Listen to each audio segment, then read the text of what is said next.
recommend a better streaming platform than Restream because I hope the owners of Restream are watching. You guys have made a terrible, terrible streaming service. Please take this off the internet. I hate you. I hate Restream so much. Thank you for coming to my TED Talk. Well, dude, it shouldn't be that hard. It really shouldn't be that hard. Like on the technology side of things, we're not doing anything fancy. We don't even have things set up for like super chats or pay to play. You Bro, know, what's crazy is all my Apple products are acting like Android products. So, like, it's kind of no different than when I was on the fucking shitty Chromebook, which is wild. Yeah, so I think it might be time to graduate from Restream, apparently. So next episode, we'll be working on getting some better technology. So sorry for the tech difficulties, a little bit out of our hands. Maybe it's the will of the force. I don't know. But we'll have to upgrade next time. But otherwise, how are you, dude? Aside from that massive crash out that nobody's going to get to see now, because I deleted the video, um, doing all right. Got a fucking nasty little upper respiratory infection and sinus problems. So that's why I sound the way I fucking do. Oh But other man. than that, doing pretty good. I can't wait to watch the Mando trailer. I can't wait to talk about the prequels. Can't wait to talk about Star Wars, bro. Dude, I'm so excited as well. I know after our last episode, we were talking about, hey, next sessions is going to be a real fun one. We're going to talk about what we really love about some Star Wars stuff, and for us, it happens to be the prequels that we definitely are both very tightly kind of bonded on. We love the OT. OT is always so special in our hearts, but I feel like you and I, whenever we talk about some Star Wars stuff, it's prequels related, and then also Old Republic related as well, which could be another stream for another time where we dive into some Old Republic stuff. But dude, I'm excited to go over all this today. I've been looking forward to it for the last month. Dude, I can't wait, bro. Like, honestly, as much shit as I've talked about the Mando and Grogu trailer, just the movie in general, because their marketing has been kind of atrocious. Like, they restored a little bit of my hype with their trailer, but Yeah, again, they have. I know this is supposed to be the appreciation video, but they really shit the bed for the marketing on this movie, bro. So it's like this movie has to be good. It's got to live up to the hype that the trailer has given me. I believe so. The same as you, right? I'm in the same realm with that. I'm like, ugh, and it better deliver. We're gonna go into the trailer, like, right after this, and I have some comments. I'll hold off until we kind of watch that trailer and talk about it because, very much like you were saying, it better deliver. But if we know previous Star Wars trailer lore, it's not always the case. Yeah, unfortunately. I mean, I've got some hope for the movie. I don't want to say I got high hopes because I don't want to set myself up for failure. No, I mean that's kind of what it's been like as a Star Wars fan under Disney, right? It's we have to be cautiously optimistic, as I like to say, right? There Well, maybe there's and some things we can like, but we can't be shooting for the moon. yeah, bro, and I mean, like honestly, like I try to think of myself as more of a grounded Star Wars fan when it comes to stuff, and not just with Star Wars. Like I take a grounded opinion and look at things like in general. Like if Yeah. there's it when the Spider-Man Brand New Day movie comes out, I'm gonna be well, first of all, where the fuck is that trailer? Oh my god, I know. We're sitting here giving shit to the Mando and Grogu trailer, yet Brand New Day has given us nothing.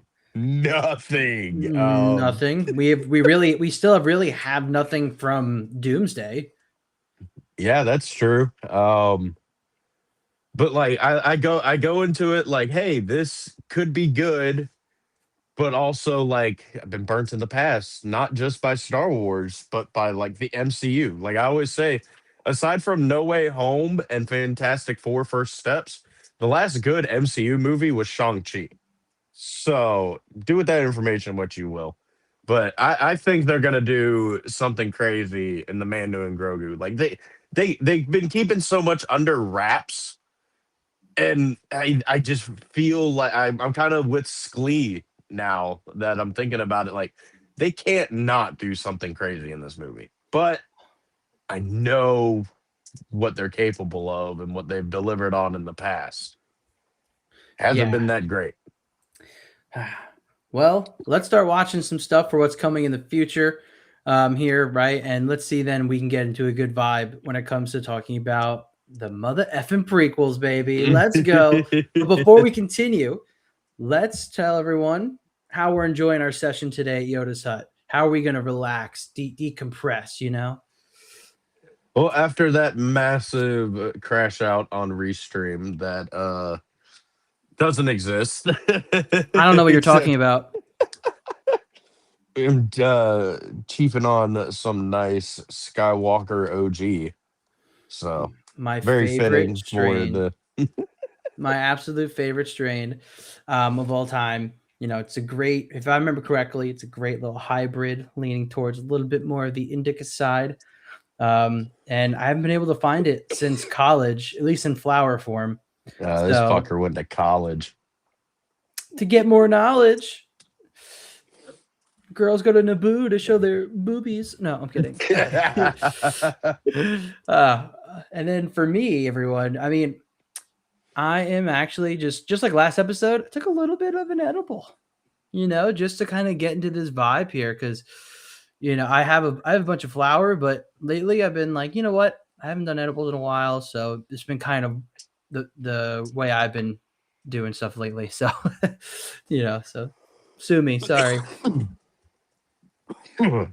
Well, you want to pull up the Mando and Grogu trailer and we Yeah. can get into this? Yeah, we're gonna pull up the Mando Grogu trailer. We're gonna get that linked up right now, and then everyone, we're gonna go over the Maul trailer. I think there's some good comparisons we can make based on kind of the two directions Lucasfilm is going, and then yeah, we'll pull up a bunch of prequel stuff after and just kind of laugh, review, and discuss.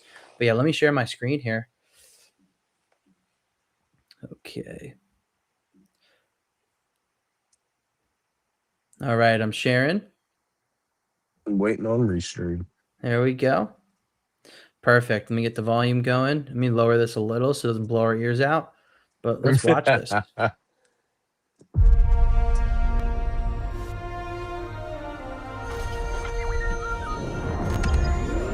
Fake ass R4 replacement. Hey, never touch the buttons. The buttons again.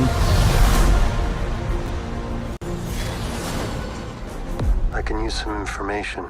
Whoa, for this price, I'll tell you So, whatever you want. dude, looking for pause it a- real quick. Yeah.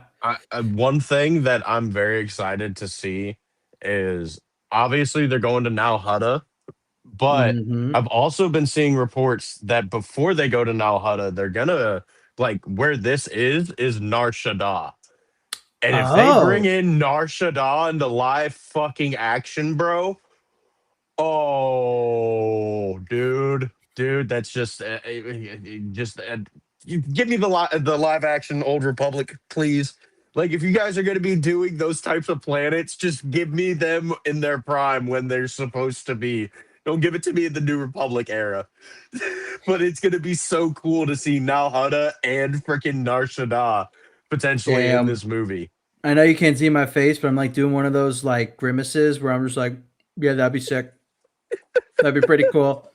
Also, fun fact, the guy who's voicing this character is Martin Scorsese.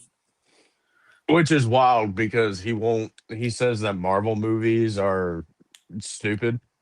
Yeah, they're a theme park or a roller coaster, right? Like they're in a way kind of criticizing the quality of their cinema. Marvel has done, I think, some great things early on in their tenure. Dude, Marvel has done such great stuff up until the multiverse saga.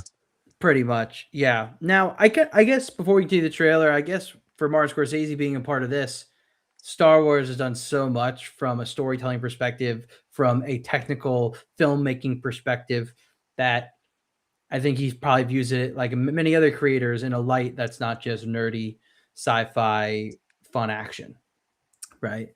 But let's keep going. Close for the night. Thank you. Gangsters, war criminals. Long live the Empire. We'll take out every bad guy in your deck of cards. Pause it. What Yep. was that writing? We'll Well, let's take go out back. every bad guy in your deck of cards, bro. Like that's what y'all wrote. I mean, I shouldn't be expecting a lot from a movie that's literally titled The Mandalorian and Grogu. Creative genius. But really, like, we'll take out every bad guy in your deck. They couldn't have come out with anything else like that. That's what you okayed, I Favreau and Filoni. I think though, based on what it looks, she actually has a physical deck of cards. Oh yeah, I bad know guys. she actually does, but I'm talking about the bad guys line. I'm like, really? That's what you wrote? Well, if it's anything like what we've heard about how Netflix, instructs how they want the Oh dialogue written, God. it's very much telling. The dialogue is there now to literally tell you the plot for what you're not watching. So that's probably one of those where they're thinking someone's gonna be on their phone, and it's like, wait, what's the plot of this movie? Oh yeah, Mando has to go after the bad guys that are in her deck of cards. It's probably a very straight up. This is what the plot is. We'll probably hear it a few times. I hope not. I hope the writing in the movie is actually good, because that's like my biggest complaint with a lot of media, and it is like the Netflix thing. Like they literally want writers to write. They want them to dumb down their writing because they know people are going to be on their phones. But if you write an interesting story, then maybe people won't be on their phones like that. But what do I know? I'm just a guy that consumes the stuff that Hollywood produces. You know, in my opinion, it doesn't matter. No, it But doesn't I'm matter. very excited to see what Mando has to do with the twins because I was talking with Clone Force, and we might be getting we're theorizing on a nice little Boba Fett cameo because the last time we saw the Hutts was in the Book of Boba Fett. Yeah, no, it wasn't in the book of Boba Fett. From what I'm understanding as well, is that this is probably what maybe around almost 10 years after Return of the Jedi. So Jabba the Hutt died, power vacuum, right? Twins kind of stepped in. Seems that they're kind of taking over a lot of Jabba's stuff and part of that Hutt space. I'm sure there is something to do with the twins going after Jabba's son. Probably that's why maybe they've hired Embo to go after Jabba's son. So then there is no claim to Jabba's territory, Jabba's throne, you could say, by Rada, right? So maybe that's where the connection is going to be. And that's why we're seeing them now be more prominent on Tatooine in Hutt space and why they might be the actual villains. And it could be a smoking gun. I'm thinking maybe like they're trying to say, hey, go find and save Rada, but they're the ones who are going to be trying to kill Rada. What do you think? Well, considering you literally called Mando getting his helmet ripped off, if that's actually the plot twist of the movie, I guess I'll send you a reimbursement for your popcorn and snacks. Well, at that point, between this and I think maybe at the end we should tease a little bit about something else that we've been working on a little bit. We might as well just be writing for Lucasfilm. Oh my God, it's so simple. But let's keep going here.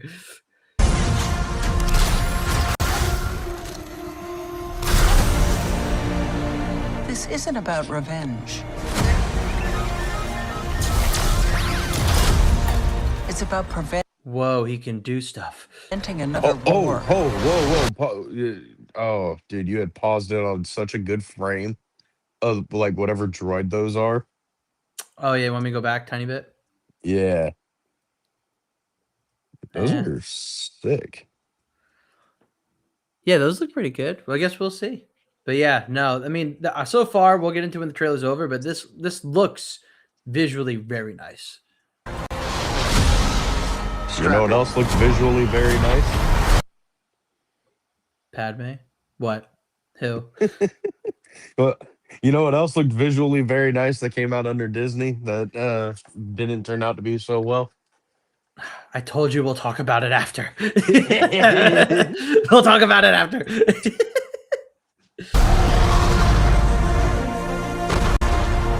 Embo looks so good. Called it, like you said. I called it. So everyone chat, everyone watching, there was, I guess, a conversation had, and I think Nerd, you told me about this when we were on the phone. It was the guy who plays the guy who plays Mando. That's not Pedro, right? What's his name again? I want to. Brendan Wayne. Yeah. Yeah. I want to say like there is something that like he leaked or like he just straight up said that like Pedro was only like in the movie like on screen for like 10 minutes or something, or that might have like been a report. I honestly don't remember because Something that was said about that, and it was like he's only in the movie for 10 minutes, but it's like he only came to filming for like one day, right? So my first reaction was, well, if he's there filming that short of a scene, but also there in general, because so much of what he did on the show when they didn't show his face was he was just there for, I think besides season 1 when they actually had him in the suit for like a little because it was new, but otherwise he's just doing ADR. He's just doing the voice in his house in a closet usually.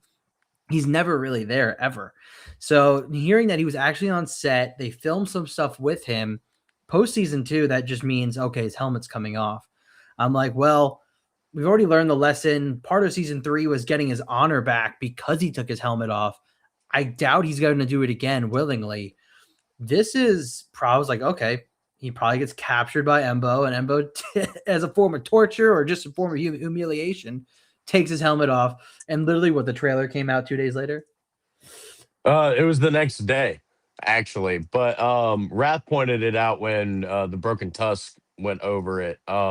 If you go back like 1 or 2 frames from where we're at right now in the trailer, you can tell it's the droids that we had already seen in the trailer. So it's not Embo that rips it off. Yeah. So, but in general, right, instruction under Embo to, hey, let's take his helmet off, probably. Like, I want to see his face. I'm wanting to say that that's in front of the Hutts because you hear the Hutts talking. But then again, this is trailer editing. So, yeah, exactly. This might not even be in the movie. This might not Remember even be in the movie. Marvel back in 2018, 2019? You know, that's really valid because everyone's gonna be like, wait a minute, Pedro plays him. Then they'll get all the Pedro stands.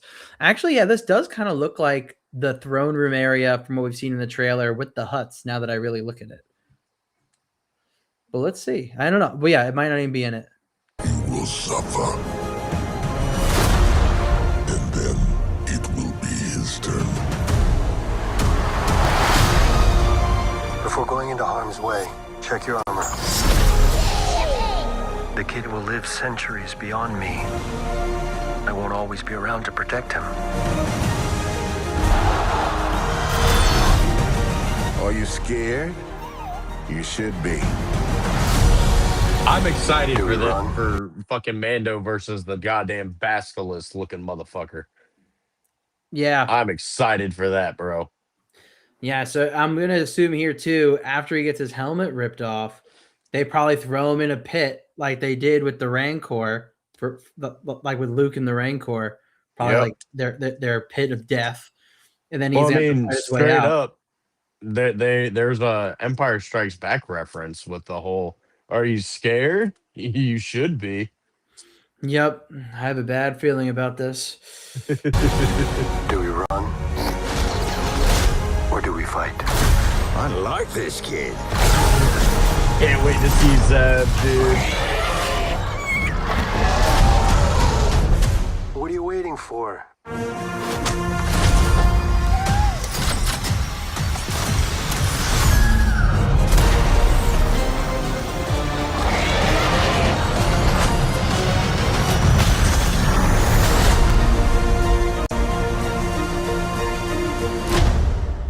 Let's save the rest for after dinner.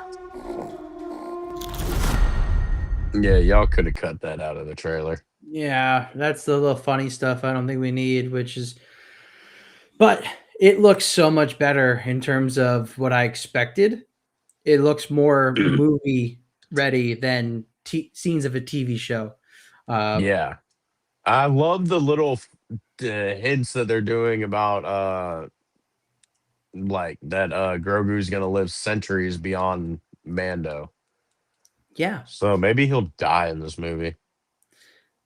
I totally doubt it, dude. He's their marketing cash cow that they could literally milk for years. They could literally milk it for years because of he can live for centuries. He could show up in post sequel timeline for I was so talking about long. Mando. Mando. Oh, I thought you meant Yeah, I hope Grogu. Mando dies in this movie. So that way they have to progress Grogu. Like they just have to progress his character. Because Yeah. realistically, how much longer can they do like the whole, oh, let's save the rest of the snacks, kid? Like, come on now. Like, I Yes. get Star Wars is for 12-year-olds, but come on now. Stop pushing the buttons. Like, okay, he likes to push buttons. Yeah. I mean, there are parts of this though that I think, as we talked about, that look interesting. Like, hey, what's really going on with the twins? What's going on with Hut Space? Right? All the stuff that the Huts do now that Jabba's been gone for a while. Is there a power vacuum? I mean, so far the aliens look fantastic. The CGI on that looks great. All of this. I mean, Mando looks good the way that they have it here with the lighting and everything. This, I mean, I'm curious. Like, we still have the remnants of the Empire. We're probably going to be in that deck of cards that he so talks about, which literally is right here, with the Kathleen Kennedy stand-in, Sigourney Weaver. What do you think about Mando and Grogu? I mean, sorry, what do you think about Grogu's little armor? I kind of like it. I like that they're showing him using the Force more. I like that they're showing him actually suiting up. So then maybe he actually does something other than babble and push buttons.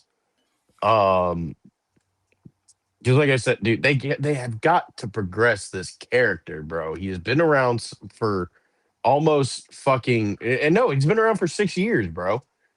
Yep. And they've done nothing with his character. Absolutely nothing. They tried and then they brought him back because they got scared that they weren't going to make money. It's true. Do we think he's actually going to talk? No, I don't think he's talking in this movie. I mean, he's 5 years old technically, or going on 6 years old. In terms of his species, right? That's kind of the way they put it. 10 years is like a year. Something like that. He ain't talking at 5 or 6. We'll see. I think it was Skywalker Academy, if he ends up popping in this stream. He made a comment that Grogu is, or Yoda was a Jedi Master by 100 years old. Yep. Grogu is 54 at this point in the timeline.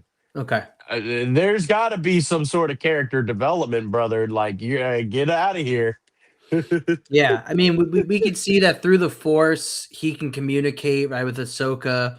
He retains information and he's knowledgeable. While he still has some kid characteristics, right, with the buttons, with the eating. Yeah, of the that's snack. fine and dandy, but like, come on, bro, fucking level up a little bit. I know, right? Yeah, right. Level up, skill issue. Get good, cry about it. I'm excited for the choreography here. I've never had issues with the fighting choreography in The Mandalorian. I always thought that was something that was, compared to the sequels, top tier, right? The fighting choreography. That's not a high bar to fucking. Not a high, not a high bar to surpass, but it did surpass it by a really good margin, in my opinion. It did. It did. And speaking of the sequels, so for everyone out there, right? If everyone remembers, the marketing and the trailers for the sequels when they were coming out were fantastic. The Force Awakens, great. The Last Jedi marketing and trailers were absolutely top tier. And even though Last Jedi sucked, the Rise of Skywalker trailers were still sick. They were. Oh yeah.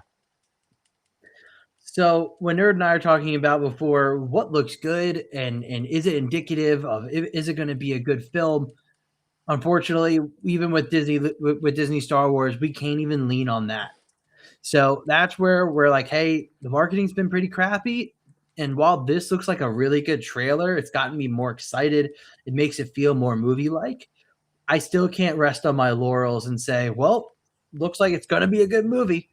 Because Yeah, I mean, as much as I would love to say that it's going to be a good movie just based off the trailer, there's been too many movies in my lifetime, not just Star Wars, where the trailer looked fantastic, and then you go to see it, and you're like, did you show me the trailer for the same movie that you just put out? Like, what? Yeah. No, and even when the movie's good, the trailer's still not really telling of what's There's in it. been so many instances where the trailer looked terrible, but the actual movie was fantastic. Yeah. Also, third option. Solo. Yeah. Also, dude, third route. There are so many scenes in that Rogue One trailer that weren't even in the movie. Good movie, good trailer. A lot of those scenes in the trailer weren't even in the dang movie. So trailer is for me now just a nothing burger for a lot of these movies, even just in Hollywood in general. I don't really pay attention to trailers as much anymore because the Marvel effect or just the trailers not really telling what the movie. I mean, the movies are still cut up and reshot almost up until the release, which we've seen in modern day movie making. Yeah. And I mean, I know that there's been plenty of times that people have bitched about like, oh, the movies gave away too much of, or the trailer gave away too much of the movie. I don't need to go see it now. Dude, for the first movie that Star Wars is putting out in 7 years, I want to make an exception. They're like, dude, you've got to entice me to actually go see this movie. And they did that with this trailer because before I was very hesitant to go see it in theaters. Now I'm like, I might not actually regret this now. For sure. Now, I don't want to get it twisted, everyone. We are going to go see this movie. For me, it's not as much because the trailer looks really good. It's because I want to be able to talk about it, give it its fair share, right? Definitely, either if it's good, give it its flowers. If it's not, kick it in the dirt. And yeah, being a channel that talks about Star Wars, something that, yeah, I'm going to go see. So, but it's exciting.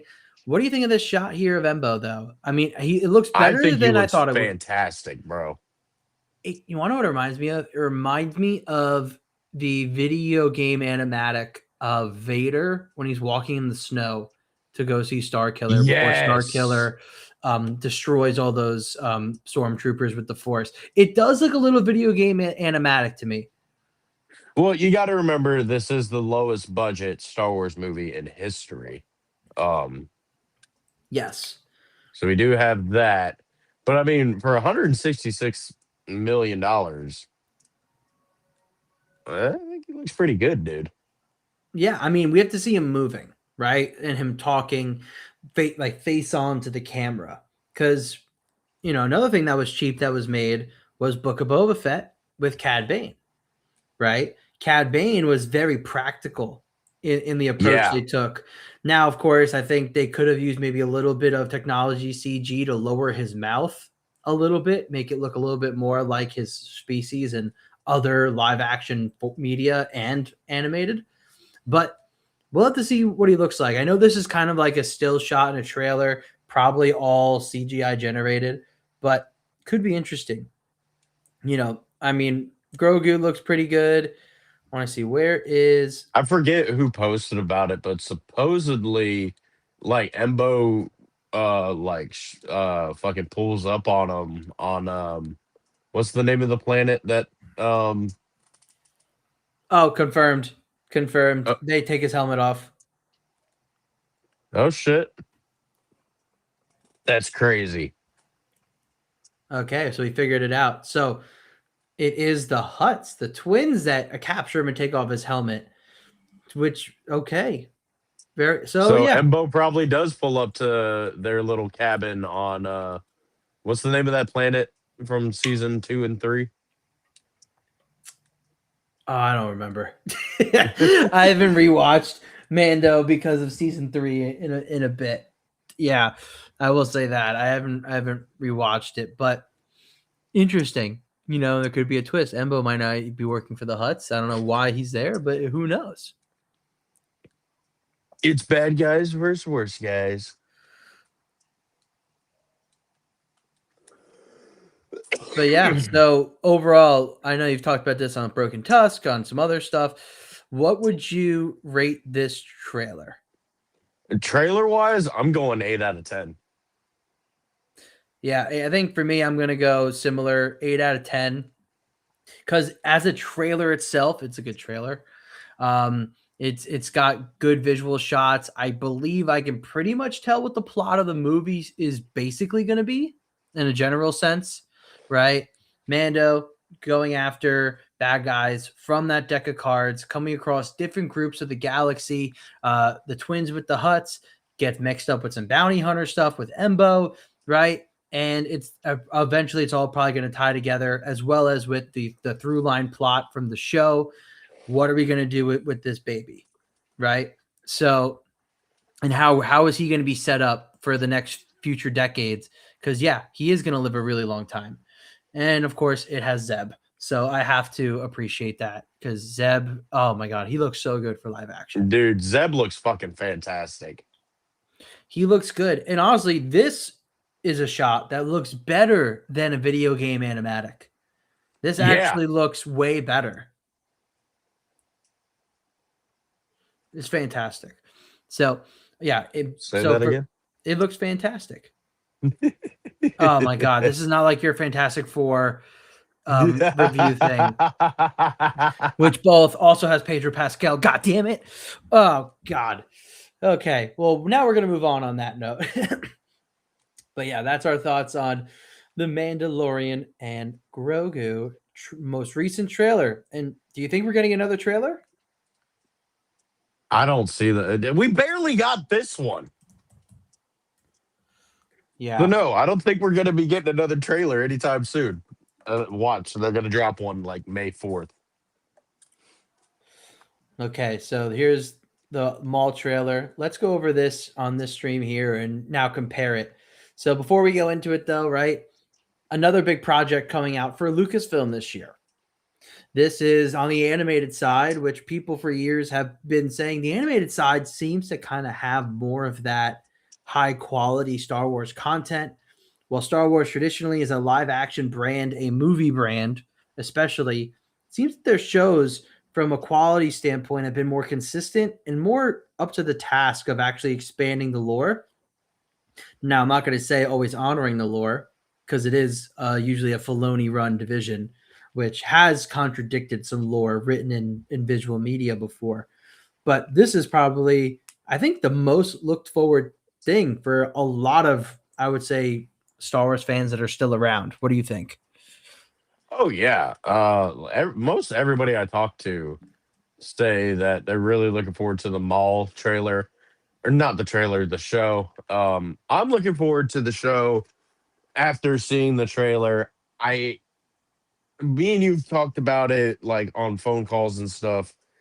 I don't like the comments that Sam and everybody else has been making about the show, except for like one. There's one that came out where like Sam like recorded live action like references for like choreography, facial expressions, emotion, stuff like that, which that's cool. I like that. I really love that. Because like even in season 7, dude, they had Ray Park come in and do mocap for the fight with Ahsoka. So So I love shit like that. But what I don't like is hearing like, oh, Maul's gonna be scared of the Empire. Oh, Maul thinks that we need a Jedi Knight or two now because Palpatine's big and bad and scary. Like, bitch, you have literally been tortured by this dude. You know what he's capable of. Why are you shocked? Why are because you he can't shocked? beat him. He knows he can't beat him. He knows he can't beat him, dude. He lost to him in Clone Wars multiple times. Yeah, he got his. So he knows what he's kicked in. capable of. He should not be shocked or scared. Maybe scared a little bit. Because if I got thrown up against the window and saw my brother stabbed in front of me, I'd probably be pissing and shitting and farting when Palpatine shows up, but Yeah, by an old white man. Oh my god, who's wielding 2 lightsabers and just laughing the whole time. He's like, just doing flips and shit. And you so got yeah, that I guess I can understand, but like, I mean, I've talked about it with multiple people, and I've talked about it multiple times. Of Yeah. all of Sidious's apprentices, Maul is like the closest one to actually know what was going on, like what was the actual plan. more so, yeah, way more than Dooku. Way So more it's than like, Dooku. bro, he knows what Palpatine's capable of. He knows Yeah. about the Empire. I mean, come on, bro. Come on. Yeah. So we're gonna get into this real quick. I'm just gonna delay starting it a little bit because there's a train coming by my apartment, and we're Yeah, just I gonna let hear it. this. I thought it was the train by my house, but it would have been a lot louder if it was by my house. Oh no, it comes literally right in front of my apartment, so it's gonna be loud. So I'm gonna mute my mic once we start this trailer. So yeah, let's get this going and let it play through while this train passes by.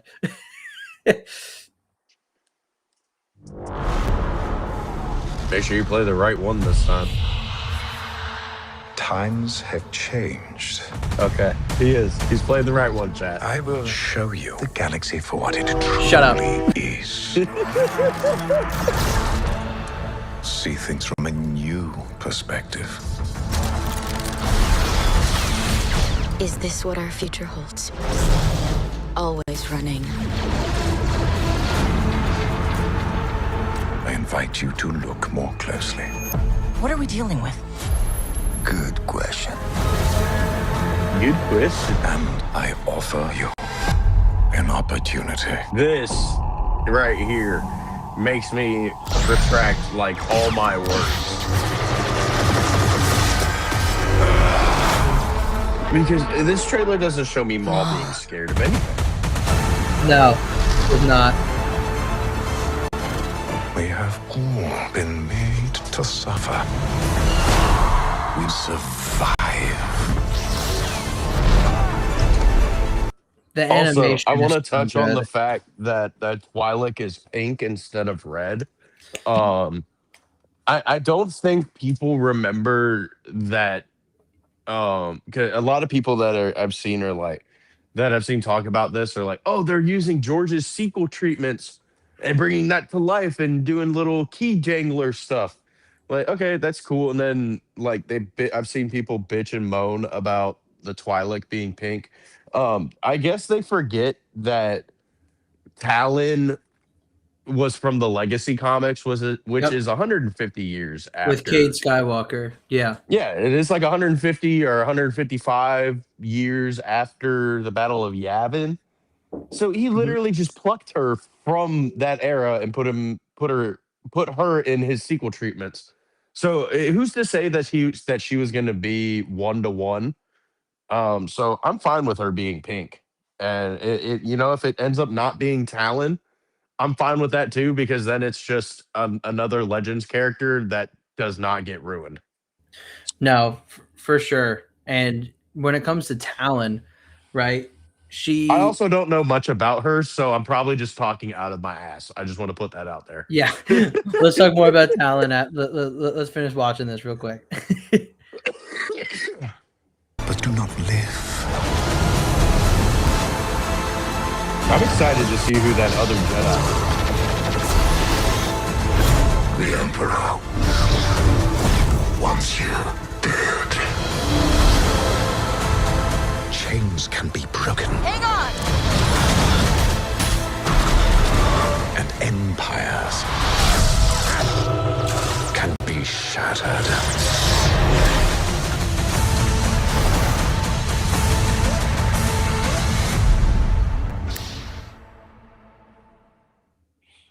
Wow. God, it looks so good, dude. I mean, as much shit as I talk, it looks so good.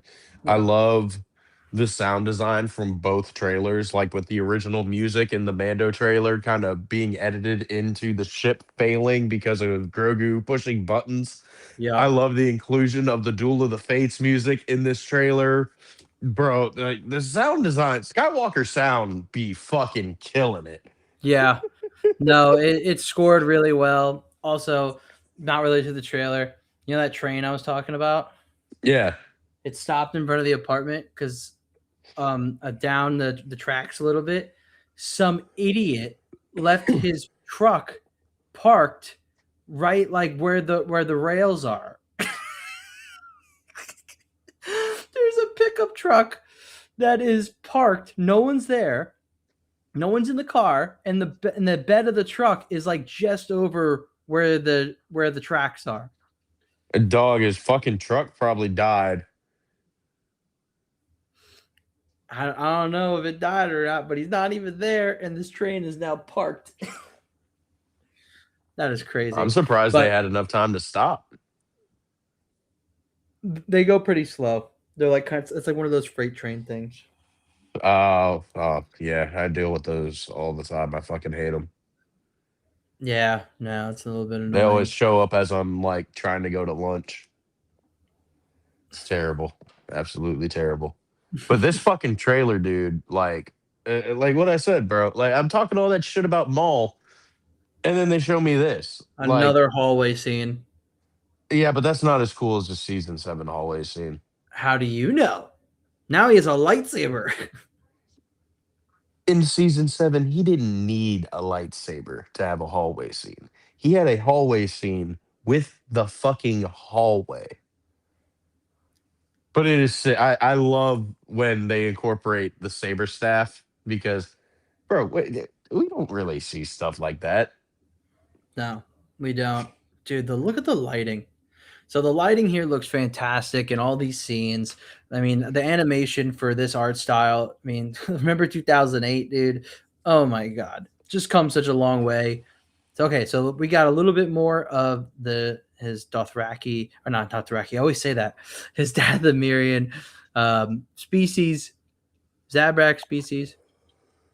If we kind of break this down almost like frame by frame, you know, and I mean, there's not that much we can tell from this trailer. I think it's more just visually super appealing. Do you think these are lower levels of Coruscant? Actually, I think they came out with an article and it was like a brand new planet. Okay. I definitely think that at some point during the 10 episodes, we are going to see the lower levels of Coruscant. I don't see how we can't. Yeah, especially if it's like crime, underworld, and this is while he's building up Exactly. that empire, which has to be lower levels of Coruscant driven. Now, did they announce they're going to drop all 10 episodes at once? No, it's every Tuesday. Okay, I want to say every Monday or Tuesday. I forget. sweet. Look at this. He's got the metal legs, right? So his knees are metal. I believe that's him. Yeah, that is. Okay, so here we go. We have the pikes. Dude, that's, oh my god. The contrast of the green versus probably his hallway, which is all red. And then, yep, we got stormtroopers involved. The early fucking TK trooper armor from Rebels. Yep, but looks better in this art style. Everything looks better in this art style. This is before Rebels. This is God. Yeah, Like, well, Bad Batch also had them too, and Bad Batch is before Rebels. Yep. Yeah, Bad Batch is immediately after Order 66, Revenge of the Sith. This is going to be what, 5 years? They said. No, 1 year. 1 year. Okay, so this is before our timeline. I'll sneakily say. Okay, so here's who we think is potentially Talon. Her master, I'm very interested, or whoever the fuck this guy that she's with, because he uses the Force to stop that fucking transport vehicle. Yes. I'm very, very interested to learn about him and like who he is. Like I want to know who this guy is. Yeah, and honestly, I think she is going to be talent. I really do. I think she is. Like I said, I'm fine with her not being red. Because like who's to say George would have made her 1-to-1 from the comics? I mean, he probably It could would just be have the because it's lighting. fucking George Lucas. But Yeah, it could just be the lighting. I mean, do we see any well, no, she's actual? straight. She's pink. She's Yeah, pink, bro. yeah, but maybe she gets angry and I don't know, turns red, or maybe she takes like the mall approach and she gets tatted. Oh yeah, I think she's definitely gonna take the tatted approach, but I don't see her skin changing to red Yeah, unless it's just like irritation from the tattoos and it it stays. I guess I don't know. I don't know. I mean, who knows what it's going to be? She could get tatted black and red to make it more like she's losing her old skin. She's pink. I don't want to Google pink Twi'lek. I feel like that would come up with some really inappropriate things with how people view Twi'leks. Oh, it hurts to laugh, bro. I'm suppressing a fucking massive cough right now. Fuck. Because based on other Star Wars media, Twi'leks are seen as, I don't know, a attractive group of aliens for some reason in this universe. So it's Hey, there will be no Twi'lek slander on my channel. oh no, I'm not slandering it. Just I'm afraid to look up. Well, first of all, we got to Twi'lek. figure out how old this Twi'lek is before we get into that topic. Yeah, well, she's force sensitive. It's clearly was trained in the Order as a Jedi, 5 to Order 66, which can lead to many down to the path of like why that maybe she goes against the Jedi or she uses the dark side of the Force in the future, especially when Maul gives her that push down the path, which could happen. And I think if they do bring it and it is Talon, it will be an honor, kind of those George sequel treatments. Even though Dark Talon is from 150 years in the future, but just do you think we'll see an Order 66 flashback in animation like we did with Bad Batch? I am gonna hope not. I'm over it. Well, I'm over it. I don't I'm need to see her over it, but the backstory of her only- being like a child. The only reason I would be fine with it is because this is literally a year after the Clone Wars. And we have no idea. Her and her master could have been off on another mission without clones because there were Yeah. Jedi that didn't take clone battalions with them. No, it's true. It's true. I mean, I don't know. That's the if we would only need a full exception that I'm flashback. giving for the Order 66 Survivor stuff is because it's literally a year after the Clone Wars. No, it's But true. I'm feel so you. unless they're gonna give me the full on Order 66 in the temple, bro. Quit fucking giving me flashbacks. Quit giving me member berries. Like, yes, I remember Order 66. I don't even I remember. want I that. promise Star Wars. I remember Order 66. Oh, I remember. I don't even want a full Order 66 Temple flashback. We've seen it so many times, and that just takes up time in the episode. I don't need it. Well, that's the good thing. Every episode is supposed to be like flowing into each other. There's no filler. There's no one-off episodes. But I would like to see like at one point in some project, like they just need to give us the full Order 66 in the Jedi Temple. They need to show Anakin stabbing the temple guards through the roof of their mouth.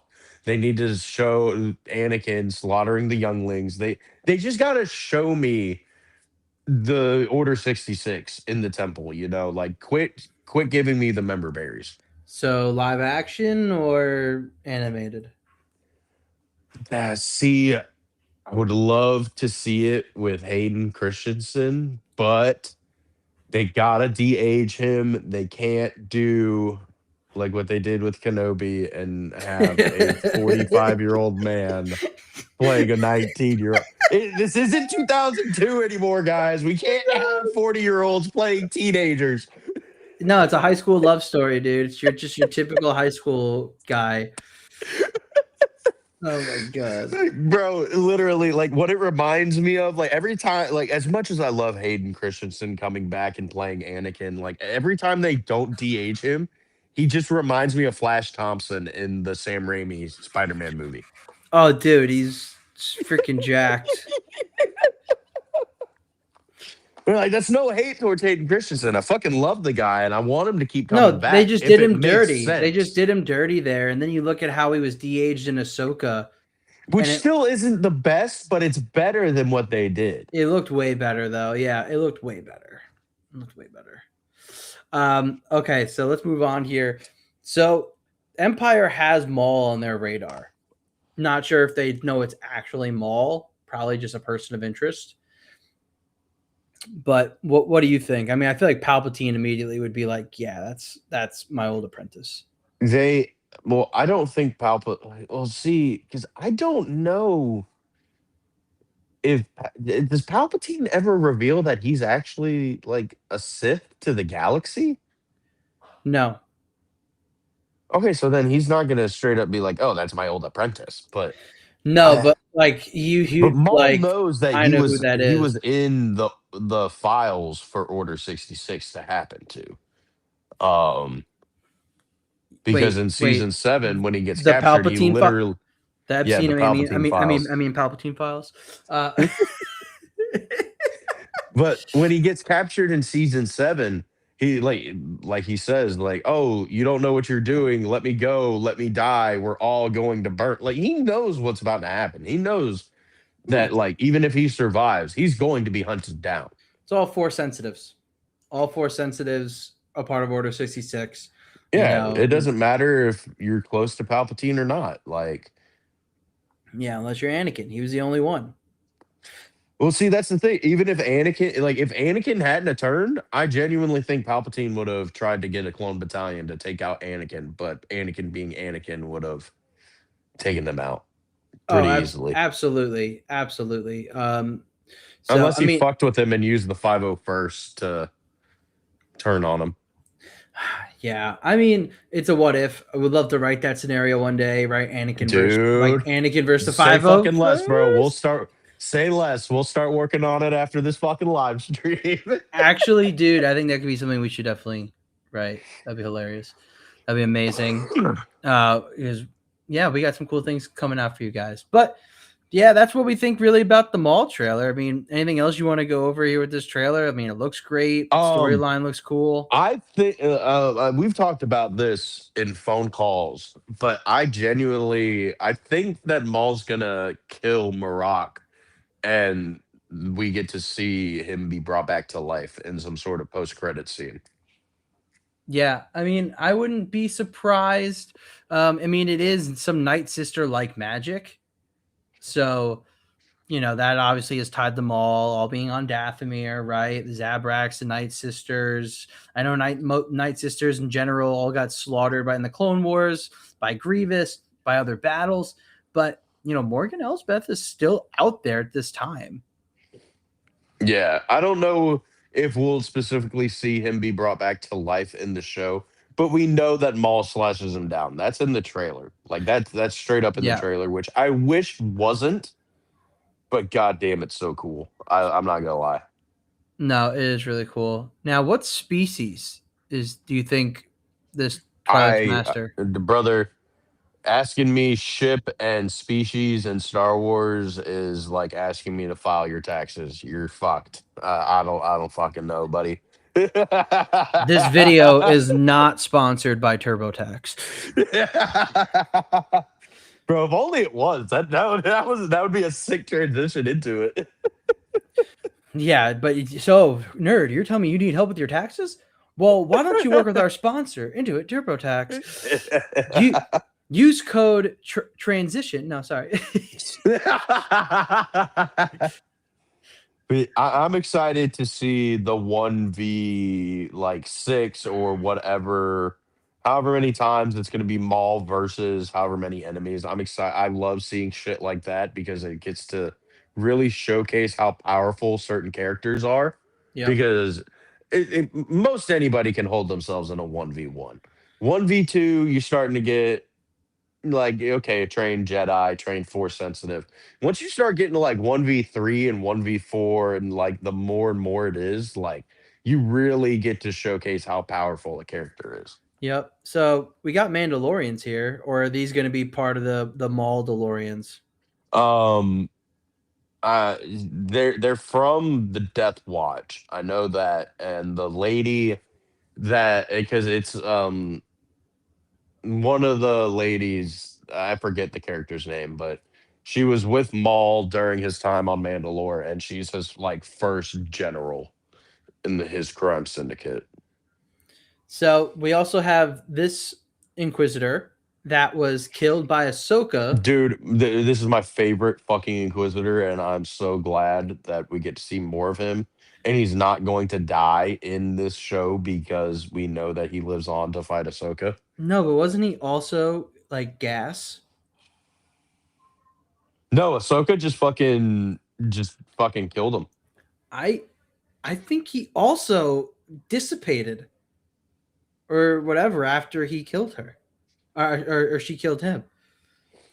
I think he also was not like fully there. Why I am don't I? know. I'd have to rewatch Tales of the Jedi, which isn't a bad idea. I love Tales of the Jedi. It's Yeah, such a good well, series, I'm dude. gonna pull it up right now because now I'm thinking about it. Because I think he was like, yeah, not like a physical body. If I'm trying to remember correctly. See, I just remember him going after Ahsoka and Ahsoka doing what she did to Marok, which come on, Dave, let her do some motherfucking moves, man. Yeah, let's see. Where is Tales of the Jedi? God, this interface for them is so bad. Dude, it can't be worse. Well, I don't know which one's worse. The interface for that, the PlayStation Store, or the Marvel Unlimited fucking app. Let's see. PlayStation Store stinks. Okay, before Yeah, I'll share bro, my because screen like in a I'll be looking second. for a game and it'll show me like DLCs and skins and like other stuff that I can buy for the game. And I'm like, where's the actual fucking game, bro? And it's like all the way at the bottom of this shit. The Marvel Unlimited app, if you like try to search up a specific series, it will pull up literally every comic book that they ever have like added to the app.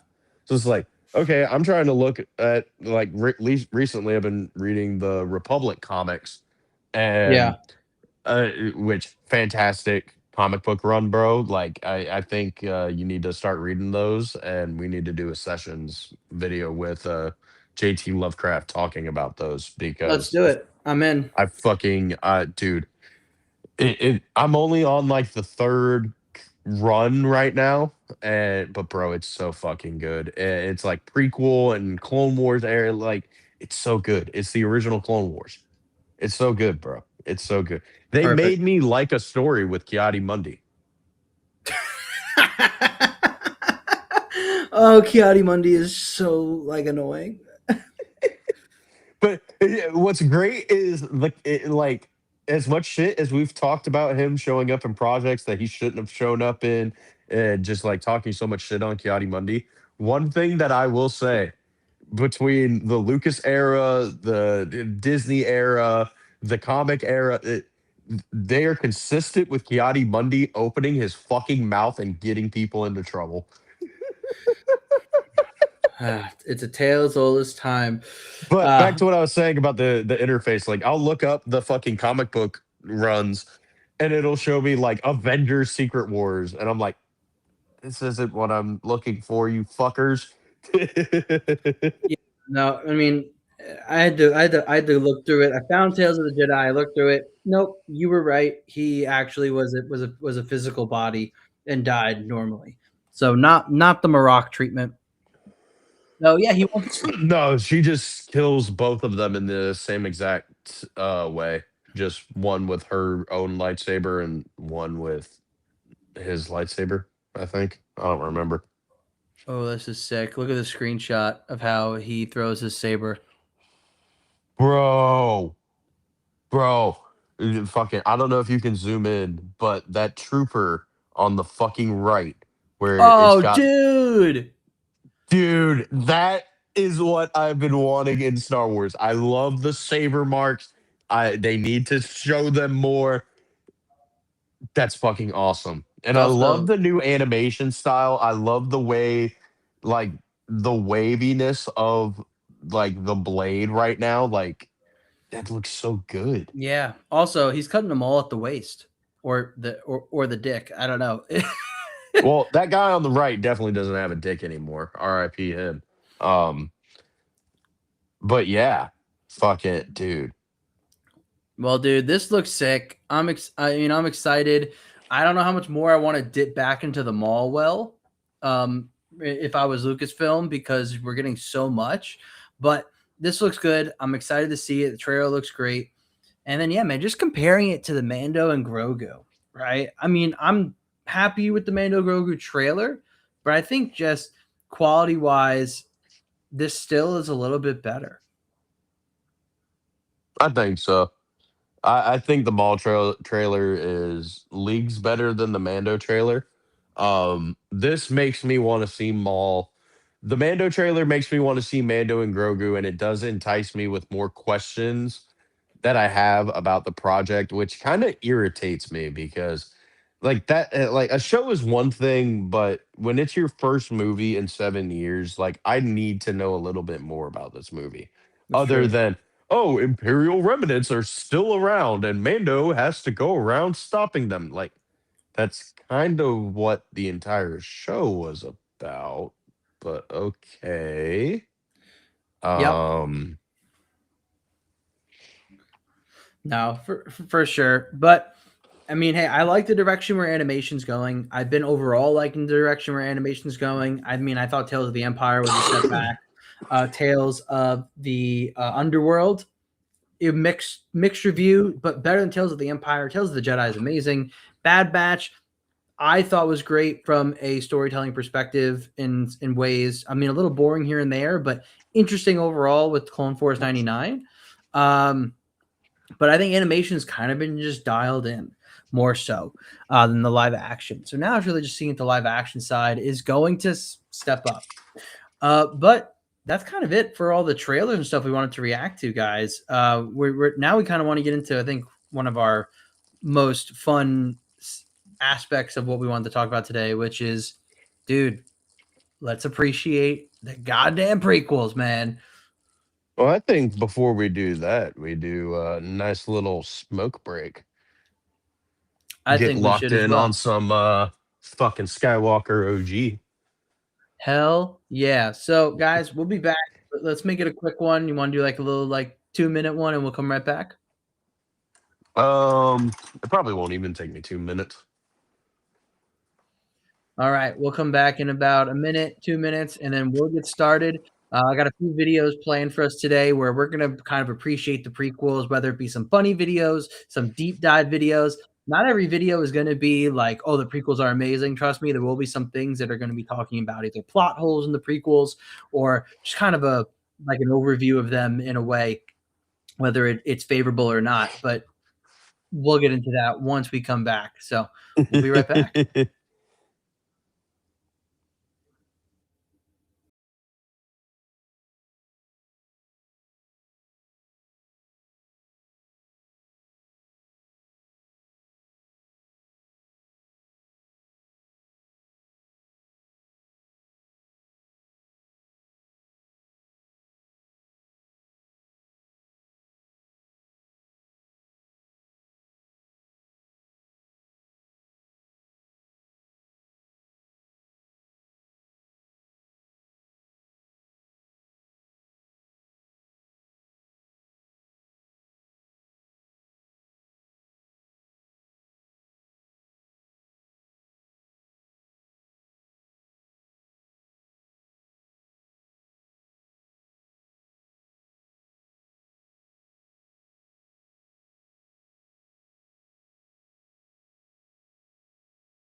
Well, I don't know if Outer Rim's ready, but I am ready to I'm appreciate here. some prequels. I'm here. I'm here. Sorry. No, I went to go get a beer as well as, dude, that train is still here. That's fucking wild. Yeah, no, I don't think that car's dead. I think someone parked it there to try to avoid paying for parking or something. And they're probably like downtown, go out doing stuff. But yeah, let me share my Well, before we screen get here. into the prequel appreciations, Yeah, what's up? I do want to say it is an appreciation. Shout out to Sklee3PO. This motherfucker got me my first ever PlayStation that I've used for gaming. Because I had a PlayStation 3, but that was mainly used for like watching movies and stuff growing up. And really wasn't a big gamer, but I've been playing the fuck out of some Spider-Man and The game is goated.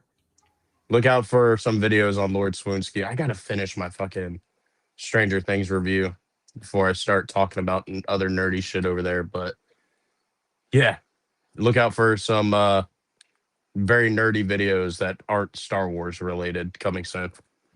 Shout out Scully. Shout out fucking Scully. Fucking love that guy. He's the homie, man. I know you Also, guys are go very watch close. me and Clone Force talk about the Book of Boba Fett if you want to see some more appreciation videos. Ew, Because no. I don't care what anybody says. Fuck you. That show is so fucking good. Sure, there were some decisions that could have been differently made, but goddamn, dude, I enjoyed the fuck out of that show. Book of Boba Fett. Yes, dude. Oh my god. Dare I say I enjoy it more than Ahsoka. Oh god. Next session's episode is to be determined, guys. Outer Rim is reconsidering his friendship with me. I'm reconsidering this partnership. You might have to pay me $500 a stream. Oh my god. We don't even make super chats. Exactly. If anyone gets that joke, you're a real one. Oh man. Okay. But yeah, let's get into this fucking prequel appreciation, man.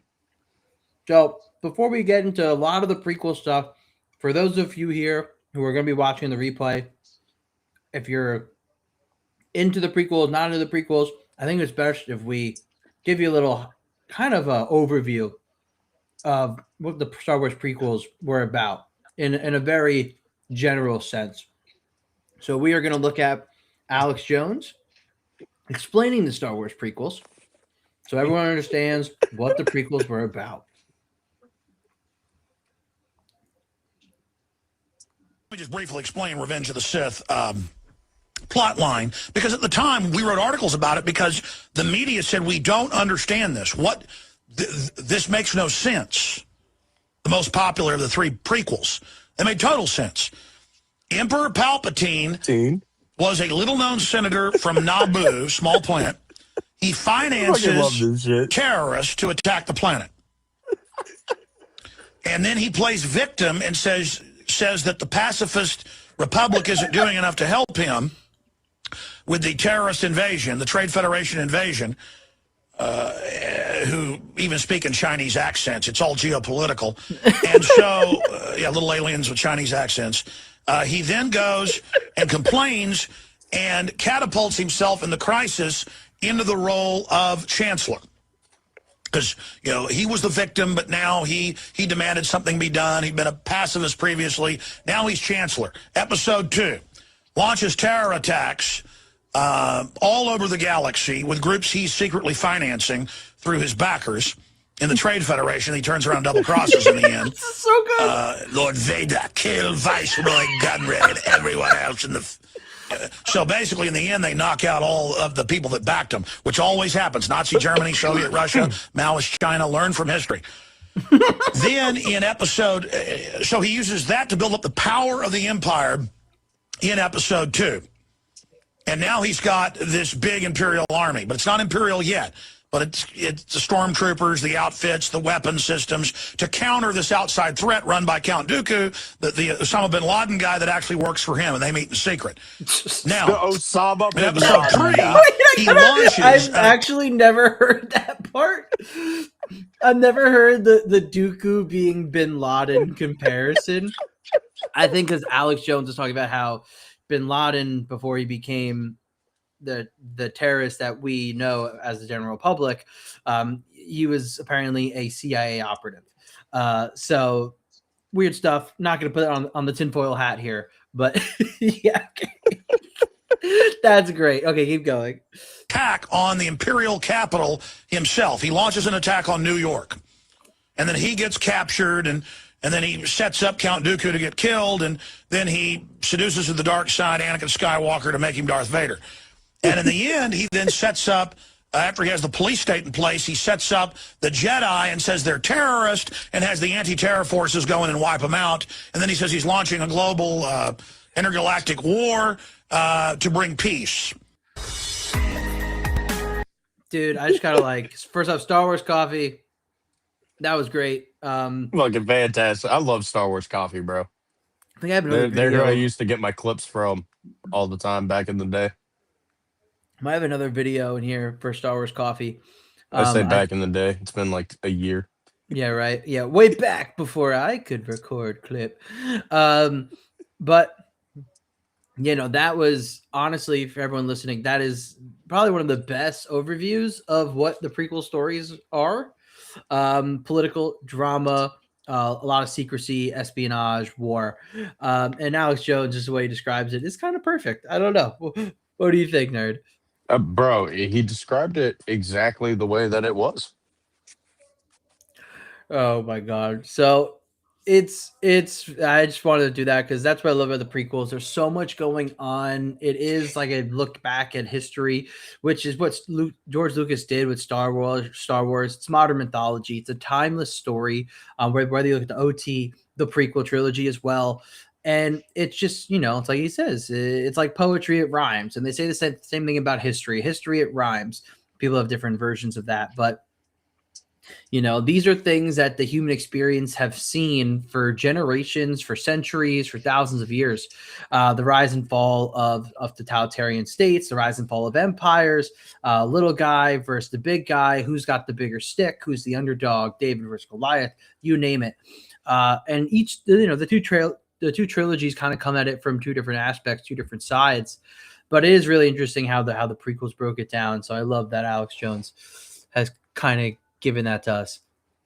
So nerd, I'll let you pick the next one we have to do here. So I have. Oh god, I can really see that. I'll read them to you. Oh no, okay. I want to watch that.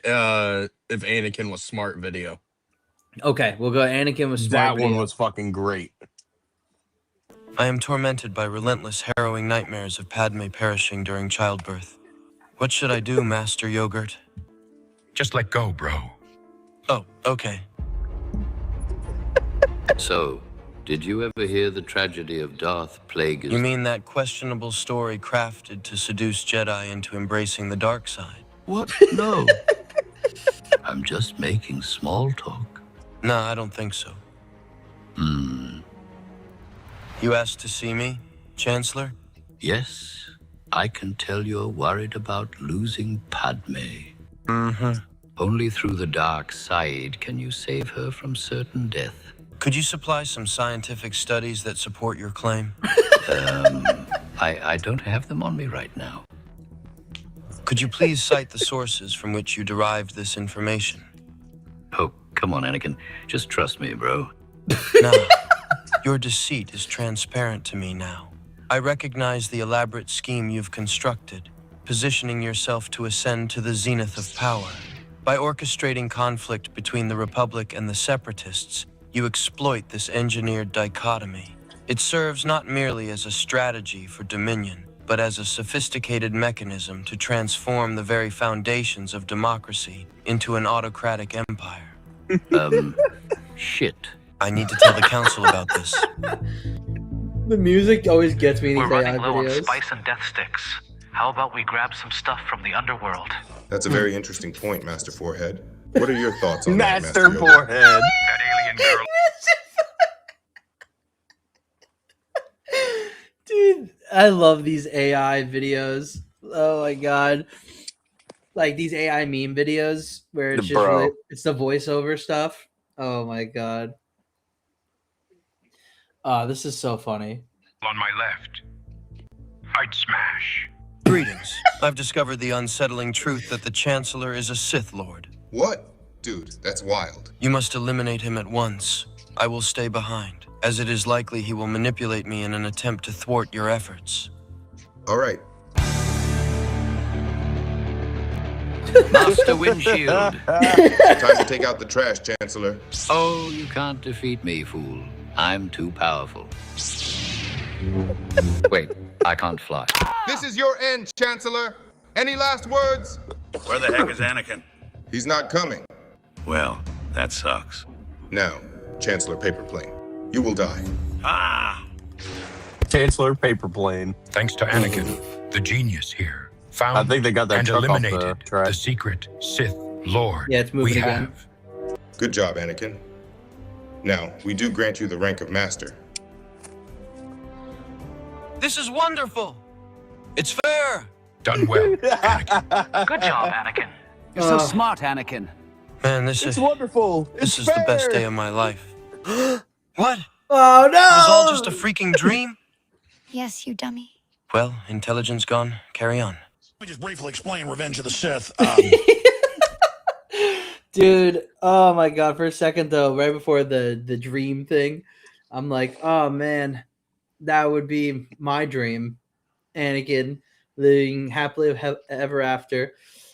Maybe not as a master per se, but Padme would not have died and he could have left the order, you know? And everyone would be happy. You know, for those of you that have read the Revenge of the Sith novel, I know Nerd has. In that story, there's so much in the written version of it, right? Which we believe is really just the original script, which would be like a 4 or 5 hour cut movie. There are so many conversations between Anakin, Padme, a little bit with Obi-Wan talking to Padme about it too, that they were going to leave pretty much. They were going to be leaving. Anakin was going to leave the Jedi Order. Eventually, after the war was over, Padme was probably going to leave politics. They were just going to like, hey, we can live our life and be happy. Oh, we got a message here in the chat. Can you pull that up, Nerd? Any chance from Paula 1966? What up, Paul? Well, You think Keanu Reeves would play a great Darth Revan? See, that's where I'm torn because Popular fan cast. I don't like when they cast big actors because then it's like, oh, hey, this guy's in it. So come see our movie instead of, hey, it's another Star Wars movie. But I Come think fill the he theaters. could. Yeah. But that's another thing. I genuinely think that he could. He looks the part. He talks like Revan from what I've heard in audiobooks and video games. And dude, it would be really good. But I think that they need to keep it under wraps. If they do, keep him in the helmet as much as possible if they ever do a live action Revan project. And it just depends which era of Revan we're getting, though, right? So, you know, before the Mandalorian Wars, right? I'm happy. I'm good. I'm happy to see if we get a little bit of a Keanu Reeves without the helmet Revan here and there. But then once Mandalorian Wars were to kick off, it's got to be helmet only. I know Keanu Reeves can do a really good job at playing that serious character. I know he can play a character based on how he is in a lot of different movies. He can be torn, right? He can be going through it as well as very angry and vengeful, but also very stoic. So I think Keanu Reeves would be a great Darth Revan. Now, of course, we're getting to the point where while he can do a lot of physical choreography in a great way, when we watch the John Wick movies, I don't know how much that's going to translate to lightsaber combat as older he gets. That's another thing. If you were to bring back Nick Gillard, I would have so much more hope and faith in that lightsaber choreography, because Revan needs to be like Anakin level fight choreography from the prequels. What do you think, Nerd? yeah. Let's see. Paula again. I've heard that Abeloth might be coming to Ahsoka season 2, and Natalie Portman might be returning as Padme, and Abeloth will take her form to deceive Anakin. Abeloth's mother, Mortis, gods from the Clone Wars. Yes, we are very much in the know on Abeloth and Mortis gods. If you watch some stuff on my channel, I go into that as well. Very good point and question, Paula. Yeah, I've heard that rumor too, because there were these rumors that Padme coming back. We're not sure if it's going to be flashback oriented, potentially. Still not 100% sure if Natalie Portman's coming back for Ahsoka. Still very rumor.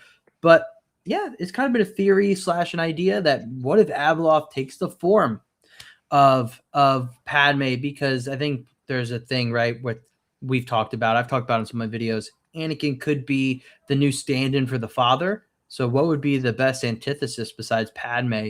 Or the form of Padme being the mother. What do you think, nerd?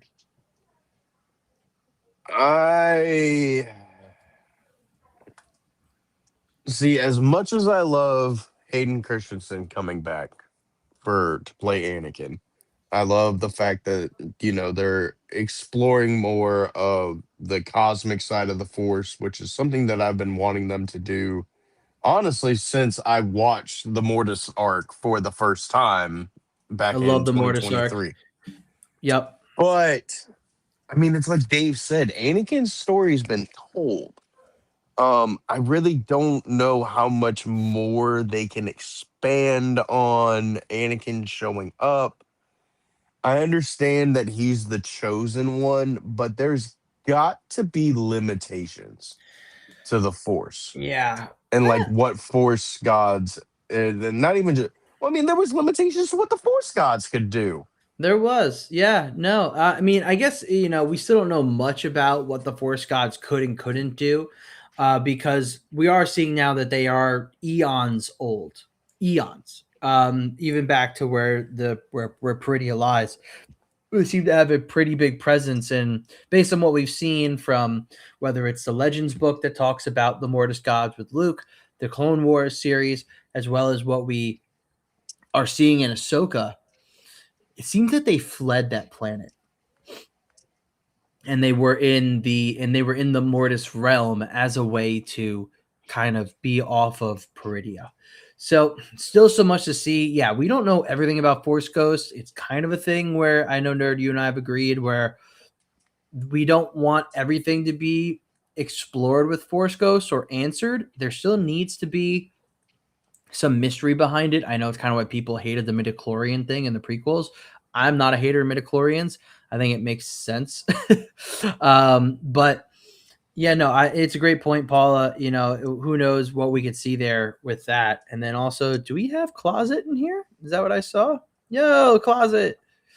That is the Closet. Closet, we got to talk more. 5'2" man. Oh, what do you know? But speaking of Padme, let's watch this little funny video I found. Coruscant's too far. R4, can you boost the power? Anakin, my long-range transmitter has been knocked out. Retransmit this message to Coruscant.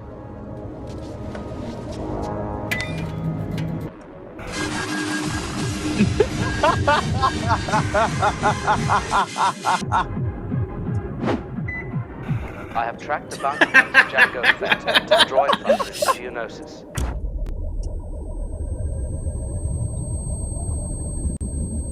Anakin, protect the senator at all costs. Protect the senator at all costs. Oh my god. Oh, dude, that's funny. I thought I'd throw that in there. Oh my god, dude. Hey, look, go to Zenger's page. Let's see if that dude's got any videos out. Okay, I haven't really been keeping up lately, unfortunately. There we go. Oh, on this channel, I'm not subscribed to him. Let me subscribe to him. Yeah, it's the figure guy. Yep. All right, let's see. Let's go to. What is it? Mostly shorts. Yeah, I mean he's got some compilations, but they're like hour-long videos and stuff. Let's see. I want to find something that's like prequel Darth Vader. Well, I see Quinlan. I see Anakin. I see Kenobi. Ahsoka's thirst trap scandal. Oh my god! What? All right, we'll watch this one and then we'll go back to the playlist. Is it weird to like Mandalorians? How to grow feathers? Hey, what are you doing with that? That's mine! Well, why do you have it out in the open? I almost mistook it for mine. Rookie mistake, Snips. Always clear your browser history. Okay, very funny. Please give it back. There are many video files of Anakin here. Those are old. Like, before the war old. They're just security recordings. Come on, give it! Interesting, because they're categorized. Categorized how? Training, meditation, wind blowing his luscious hair. You filmed me without consent? You know I don't tolerate that shit. Oh, how cute. It would seem you had a secret admirer back in the day, Anakin. Shirtless? What the? How did you get videos of me shirtless? It was a long time ago. I wish that I could just wish away my feelings. I wish that I could just... By the Force! Were you the one making Sigma thirst trap edits of Anakin? It was a long time ago. How the fuck do you know what a Sigma is? Is it weird to like Mandalorian? That is so Rex, funny. You gotta help me, man. I'm Oh screwed. my Whoa, god! what is it, Did General? you catch the the Andor Star Wars theory fucking comment? No.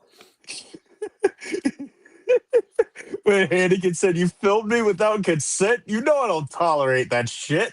Because Vader wouldn't tolerate as they. Oh yeah. Oh, that's funny. That's funny. Here, let's watch this one. The Skywalker marriage is doomed.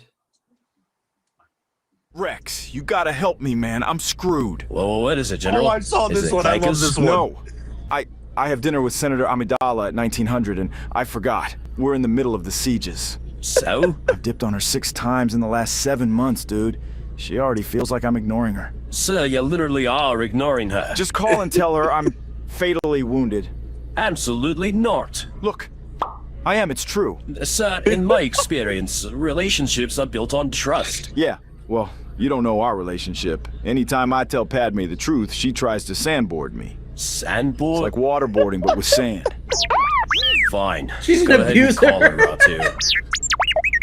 You already did? I heard everything, you hut spawn swamp eel. It was Rex's idea. It absolutely was not. Be here at 1900. Forget the dinner. I'll prepare the sand. Yes, dear. You're gonna let her treat you like that? Rex, you saw her in that Geonosis Arena outfit. There was never another path. Rex. That is so funny, dude. Let's see. All right, let's go here. Let's go back to the playlist. Watch later.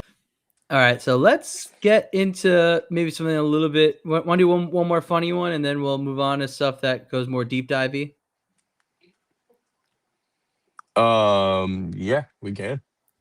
I think this is though from the funny guy. I don't know. Attack of the Clones pitch meeting. So, you have a new Star Wars movie for me? Yes, sir, I do. Amazing. I'm really excited to get started on this one. CGI technology has come a long way. Oh, it has? Oh, it has. So I think we should use it in, every scene, every single scene. I don't know if that's necessary, sir. Most of the script is people standing around talking about politics. Well, what better way to make those scenes more interesting than by having them be 95% computer generated? I feel like there might be a better way. We can also make most of the characters in CGI too. It just feels like as technology gets better through the years, this might not age well. I don't think you understand how good this CGI is gonna look. It's gonna be photorealistic if the photo is a screenshot of a PS2 cutscene. Oh, like a PlayStation 2 cutscene. That does sound fancy. Yeah, it's never gonna get any better than that. We need to go all in right now. You're probably right. Oh, I am. So what happens in the movie? Oh, well, at the beginning of the movie, Padme's decoy is gonna be killed in an assassination attempt. Oh, no. Yeah, it's gonna be really sad. As she's dying, she's gonna be like, I'm sorry I failed you. Failed her? Wasn't that literally her job? Yeah, I guess she didn't really understand the job description, because she did great. Wow. So anyway, Obi-Wan and Anakin are assigned to protect Padme just in case there's another attempt on her life. And what's going on with Anakin? Well, he's about 10 years older now, and boy does he have his creepy pervert stare on lock. Oh, good for him. Yeah, and he's like obsessed with Padme, so he's just gonna be throwing those in her direction the whole movie. Oh, he is? Yeah, at a certain point it's gonna get so bad that Padme's gonna have to be like, please stop looking at me like that, and that's just gonna make it worse. Huh. So anyway, anyway, they have to keep Padme safe, right? So they place her in a secure room or something? No. They put her in a normal room with a big old window. But they stay in there with her? No, they had some cameras in there, but she shut them off because Anakin was making her uncomfortable, always watching her in a creepy way. Oh, this guy's a predator. Yeah, Darth Vader's a real horn dog. Jeez. So anyway, this flying thing shows up and plops a couple of murder worms into her room. Murder worms? Why not explosives again? Well, after they killed the decoy, the bad guys decided they needed to be a little more discreet. Why? I don't know. Well, okay. So Anakin and Obi-Wan save her and then chase down the assassin. Very exciting. Yeah, and it turns out the assassin was hired by another assassin bounty hunter guy, Jango Fett. Wait, an assassin hired an assassin? Yeah, the assassin hired an assassin to assassinate somebody and then followed the assassin to supervise the assassination and then assassinated the assassin when the assassination went wrong. Okay, I'm pretty sure that doesn't make sense, but you said the word assassin so much that I'm all thrown off and I'm just gonna go with it. Took that guy to get that right.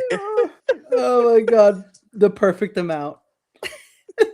The perfect amount of takes. It was super easy. Right. So what else happens? Well, Padme needs to be protected some more because there's all kinds of incompetent assassins after her. Right. So the Jedi decide that Anakin should be the one to go with her to her romantic home planet and take care of her. Oh, were there not any other Jedi? Oh, there are a ton of other Jedi, but they're gonna send this irresponsible, pervy one with incomplete training. Interesting choice. Yeah, besides, all the important Jedi need to sit around and talk about their feelings, so they can't go. Right, they freaking love talking about their feelings. So Anakin and Padme head over to Naboo, and he's just trying super hard to get into her space pants. And she's not into it? Not at all, until he finally strikes a chord with a little speech about how much he, you know, frickin' hates sand. Oh, and that's what does it for her? Yeah, and he also calls her soft and touches her exposed skin without permission. Oh, dissing sand and rubbing skin is tight. Oh yeah, it's irresistible. So she kisses him, but then she's like, oh no, I can't. Because she met him when he was a child and this whole thing is super weird. No, she's over that now. Now it's because she's a senator and he's a Jedi. Is that not allowed? Nope, it's not. Why not? Because. Well, okay then. Anyway, then Anakin's gonna have a dream that his mom's in trouble, so they head over to Tatooine. Okay. And when he finds her, she's like, now I'm complete, and she dies. Oh my god. Yeah, so then Anakin just massacres the Tusken Raiders that kidnapped her and then heads back to Padme. Jeez, does he tell her what he did? Yeah, he's like, I didn't just kill the men, I killed everyone. The women, the children. Well, it's gonna be hard to make her fall in love with them after something monstrous like that. Actually, it's gonna be super easy. Barely an inconvenience. Oh, really? Yeah, it seems like that makes her like him even more, because a couple of scenes later, she's like, I truly, deeply love you. That is how women talk. Oh, I'm glad you said that, because I've never spoken to a real one, so I just took a wild guess. So is there anything else going on in this movie besides the love story? That will be most of it, to be honest. Oh, people will be into that, right? Fingers crossed, but we're also gonna have Obi-Wan wandering around investigating stuff. Oh yeah? Yeah, he's gonna find this place where some aliens are building a big clone army. Why are they doing that? Because like 10 years ago, a Jedi named Sifo Dyas told them to and then died. Oh, tell me more about this Sifo Dyas. No. Oh, okay. Anyway, so eventually Obi-Wan gets held captive on Geonosis by a bad guy named Count Dooku. Okay. And so Padme and Anakin try to rescue him, but they get captured too. Oh, no. Yeah, so they all get put in this big arena so they could be killed by monsters. Wouldn't it be better for the bad guys to just kill them immediately instead of placing them in a situation where they can escape? Probably, but then the movie would be over, so they're gonna go with this stupid, dumb idea. Gotcha. So then this big kitty cat monster is gonna swipe at Padme. Oh, what happens to her? Well, her tight shirt turns into a tight crop top. Oh, thank you, kitty cat. And then a bunch of Jedi show up and a bunch of clones show up and they fight a bunch of droids. Wow, wow, wow. So Count Dooku tries to escape on this speeder bike thing. Oh, a bike speeder thing, huh? Is that gonna look cool? No, it's gonna look like somebody in a Walmart parking lot that hit the gas too hard on their scooter. Oh, okay. So then the main character's chasing, but Padme falls off the ship. Oh, no.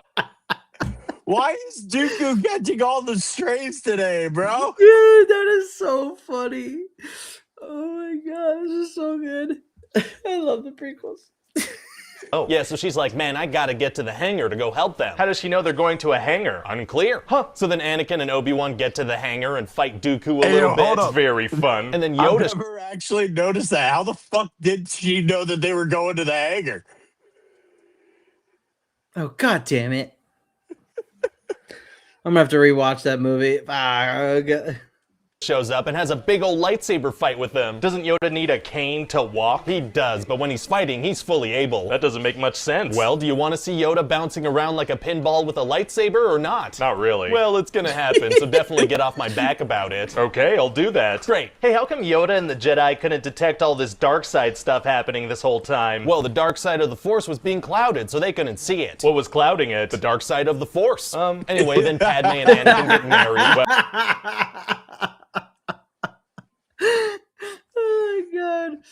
I mean, that's not entirely like why, the force itself, is not the dark side's clouding them, but the force itself is clouding the light side users' ability to see and feel through the force to sense the coming darkness. I think I'm correct on that, but it's a funny critique if you look at it that way. Bro, that shit. This is so funny. Well, why couldn't She was Yoda? really into that murdering Oh my god. women and My children favorite thing part he is did. the Sure looks that way. lightsaber one. Oh, do you want to see it? Not really. But you are anyway. Anything else I should know about? Well, we're going to introduce a little baby Boba Fett in this movie. Why would we introduce a young Boba Fett? Well, if we give characters more backstory, one day they can have their own spin-off movies. Oh, that's very smart. Yeah, I'm sure people would eat those spin-offs up. I'm sure they would, unless one of them tanks early on and ruins everything. Can you imagine? I'm tired of the fucking Solo slander. That movie was fucking good. I think it's good. I don't think it's great, but I definitely don't think it's awful. Right? So No, it's definitely, it's not the greatest Star Wars movie I've ever seen. it's also just shows how reactionary some of these companies are, like Lucasfilm is. Like, if you have a plan, see the plan through, fuck what everyone says, maybe make some tweaks accordingly, but like, Yeah, I mean, for fuck's sakes, George didn't fucking give a fuck. George is one of a kind. Hey guys, it's Ryan here. That's so funny. Okay, so let's go a little dive here because we're about an hour 40 in. Let's maybe get through like 2 of these, 3 of these, and then let's discuss some of these. So I'll let you pick. Okay. We have X video, crazy Star Wars backstories before the prequels. So this would be, I guess, some things from Legends that were kind of written about or talked about before the prequels changed it. There's George Lucas expertly explaining how the Force works. Let's watch that one. Okay, we'll start with that one, and then we'll go look at these other ones after. Oh, it's a coffee one. Fuck yeah, Star Wars coffee. Found in all living things, around us, flows from us, controls individuals, yet we have free will. We have a destiny if we want to follow it. We live for a reason and must discover what it is. It looks like it was done when I started episode 1. Oh, okay.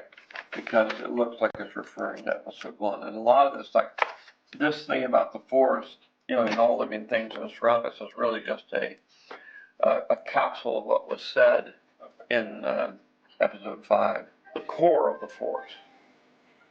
I mean, you got the dark side, the light side. One is selfless, one is selfish. And you want to keep them in balance. What happens when you go to the dark side is it goes out of balance and then you get really selfish and you forget about everybody. And you Yeah. ultimately lead yourself, because when you get selfish, you get stuff. Or you want stuff. And when you want stuff and you get stuff, then you are afraid somebody's going to take it away from you. Whether it's a person or a thing or a particular pleasure, experience. Once you become afraid that somebody's going to take it away from you, or you're going to lose it, then you start to become angry. Especially if you're losing it. And that anger leads to hate. And hate leads to suffering. Mostly on the part of the person who's selfish. Because you spend all of your time being afraid of losing everything you got. Instead of actually living. Where joy. Wow. Before we continue, wow. Bro, this man, bring it back. Bring it back. Bring it back. Bring it back. Let's see, Ray. Anger leads. Once you become afraid that somebody's going to take it away from you, or you're going to lose it, then you start to become angry. Especially if you're losing it. And that anger leads to hate. and hate leads to suffering. Mostly on the part of the person who's selfish, because you spend all of your time being afraid of losing everything you got, instead of actually living. Where joy... Dude, Anakin's story that we see in the prequels follows that beat for beat as to why he goes to the dark side. It really does. You know, like he is afraid to lose.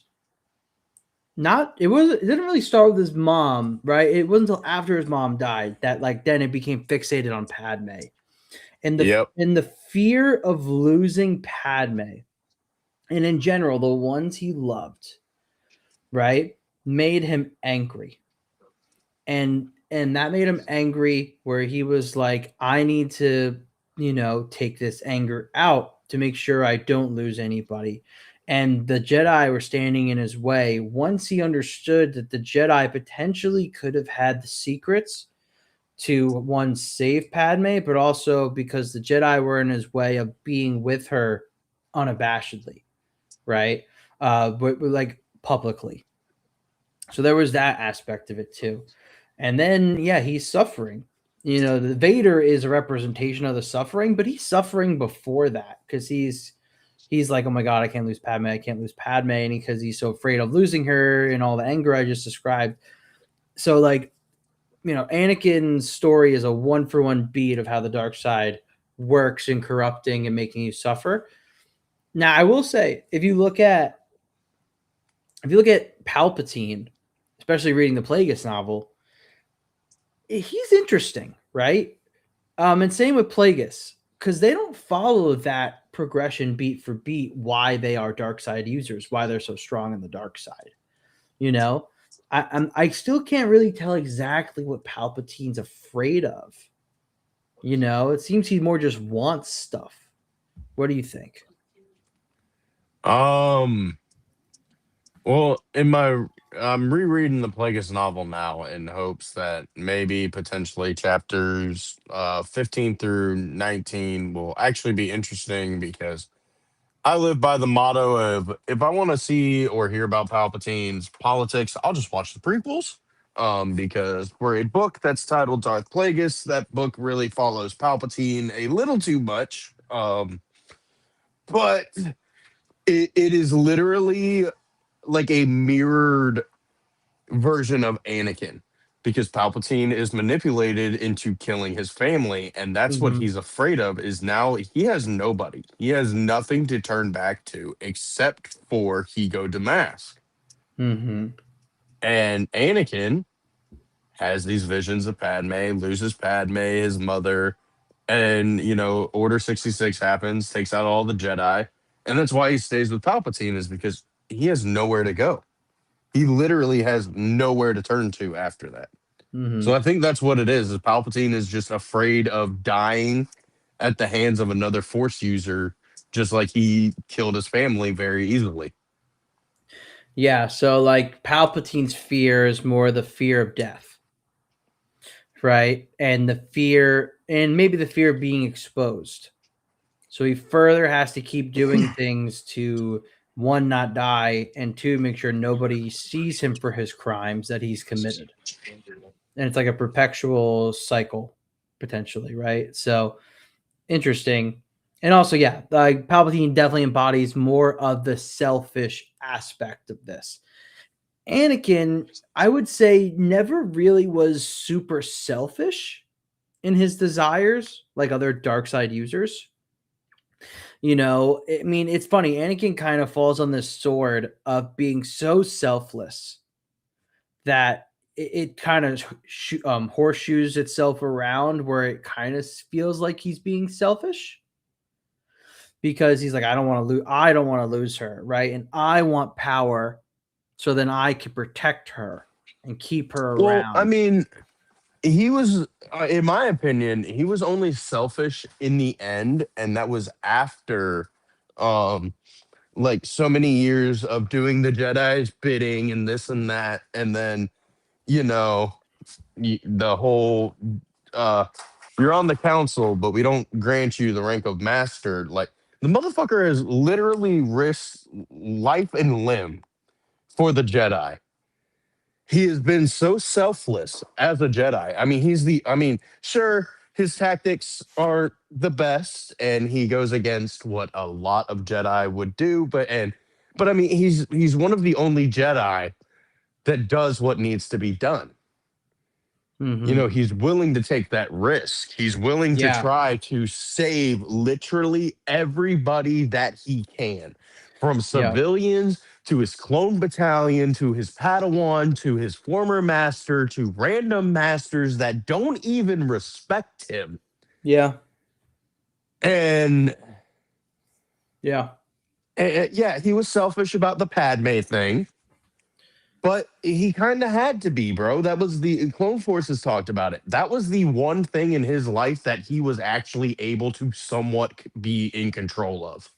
Yeah, exactly. Even their deception and hiding of their love was still in their control. You know, that was still their world, their reality. And you know, it's because this also then not hints, but like it leads into the conversation of the dogmatic views of the Jedi Order at this time, right? Being so dogmatic and so in their ways, where one led them down the path of supporting the Republic and not following the will of the Force, but it's so dogmatic too, where they couldn't help save Padme, you know, whether it be at Anakin's hand or not. They put Anakin in this situation, you know, that made his selfless feelings become more selfish because of the corner he was put into. Exactly, dude. Oh God, it's the prequels. If people want to come out here and say that Anakin was a bad Jedi, he was the embodiment of what maybe an older generation Jedi really would have been. You know, Anakin would have thrived in the Old Republic, bro. He would have thrived.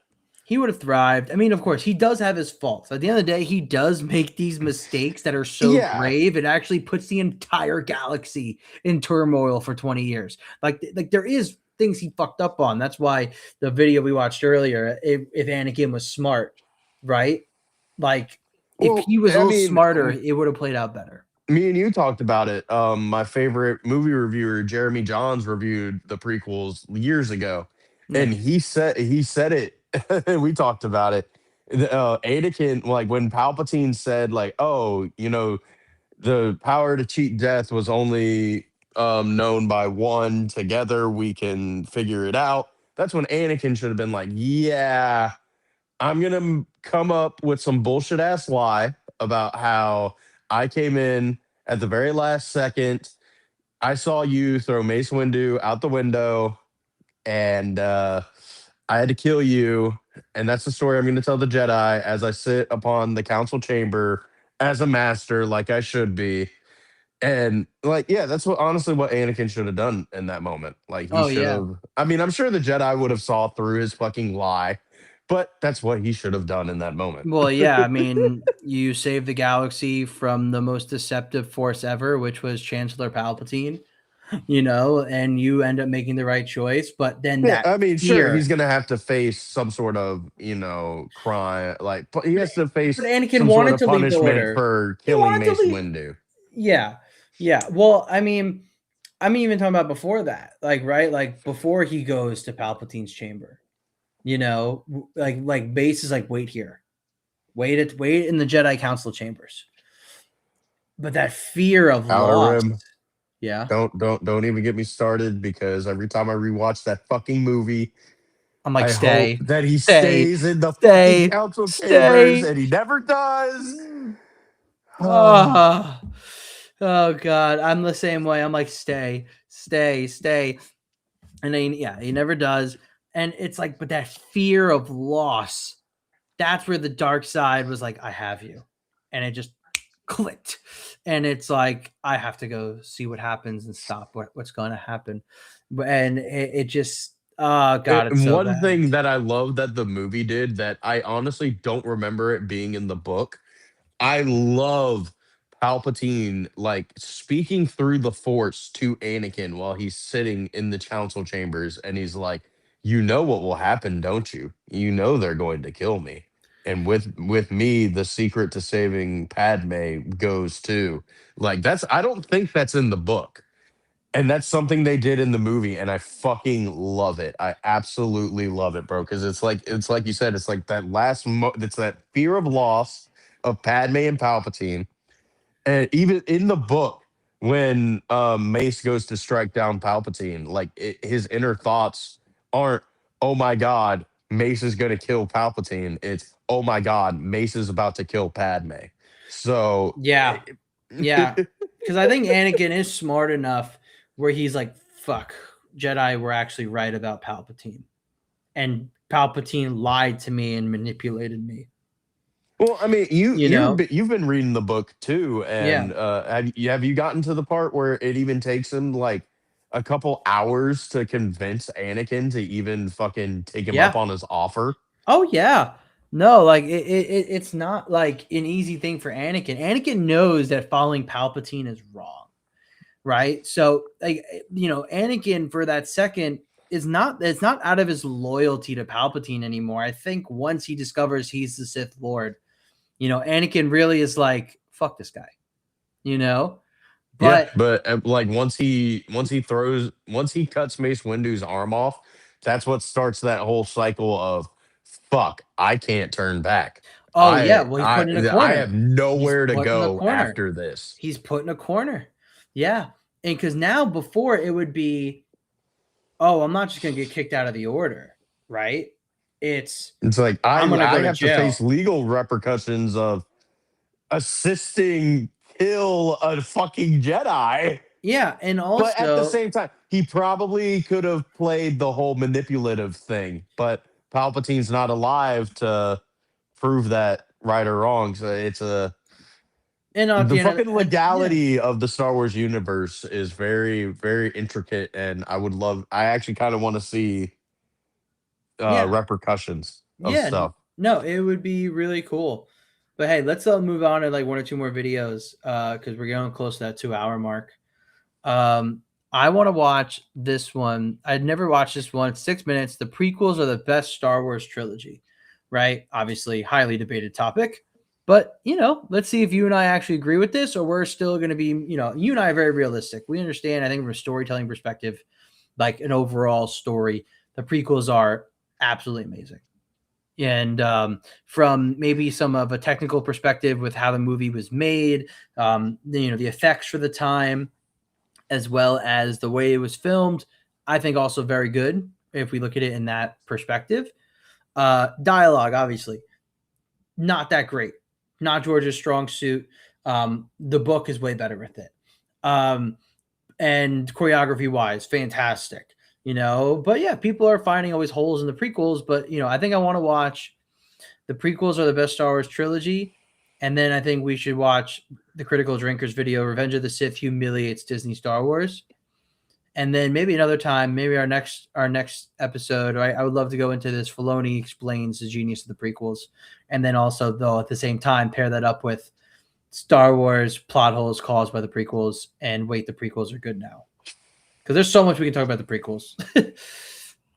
Dude, I think we should just content farm talking about the prequels. I'm down. You heard it here first, guys. We're going to content farm talking about the prequels. But let's go into the best trilogy. Star Wars is garbage. There, that's my hook. Now That is a fantastic way to doing a start video the on why Star fucking Wars video. is dying like it did. Oh my god! Hey Star guys, Wars we're talking about our love for Star Wars. Let's watch this video about why the prequels is the best trilogy. Star Wars is garbage. That's how you know we did not watch this before. Garbage. There, that's my hook. Now you have to stay. Instead of doing a video on why Star Wars is dying like I did for the MCU, I decided to focus on what I do like about this universe. The prequel trilogy. Yes! Though it's a controversial opinion, I think I speak for a lot of my generation when I say these films are underrated. In my opinion, it's time to abandon the thought that the originals are any better than the prequels. Here's why the prequel trilogy... We're going to hear them out. They're different. and that's George's goal, right? Prequels OT are That's different. see, that's the thing, man. Like, honestly, I can't see Star Wars like at least the original 6. I can't see those as not as one movie. Oh, I You agree. know, I like can't think of it's Star Wars without the prequels. The prequel era for our generation too is so defined as what. I mean, you dude. and I I talked can't about think it. We about the want to see more of prequels it. without the original trilogy, and I can't think about the original trilogy without the fucking prequels. Amen. Like, Amen. dude, I don't know which one's better, honestly. I mean, I think from an actual movie perspective, and we're talking like beat for beat, that includes dialogue, that includes like how certain scenes are displayed, right? What it means for the story in terms of a logical sense as well. Like, is the logic following itself through in every movie and every scene? The OT wins that. The OT wins that. You know, their Empire Strikes Back is so renowned because of what it is. So the way I look at it, you know, basically the prequel trilogy is just, you know, the modern like Greek mythology, well, not even really modern Greek mythology. It's a modern mythology. It's a modern Romeo and Juliet. It's modern Shakespeare. That's Yep. what the prequels are. Yep. But the original trilogy is modern Greek mythology. Like that, like these movies are going to be studied in film classes. Like I'm calling it. Like it's They going to be all years in are. the future, but the prequels and the original trilogy all together are going to be studied as one cohesive story because they fucking are. Well, they are. That's how it was written, you know, and at least originally displayed. And you know, George likes telling the story in the middle, but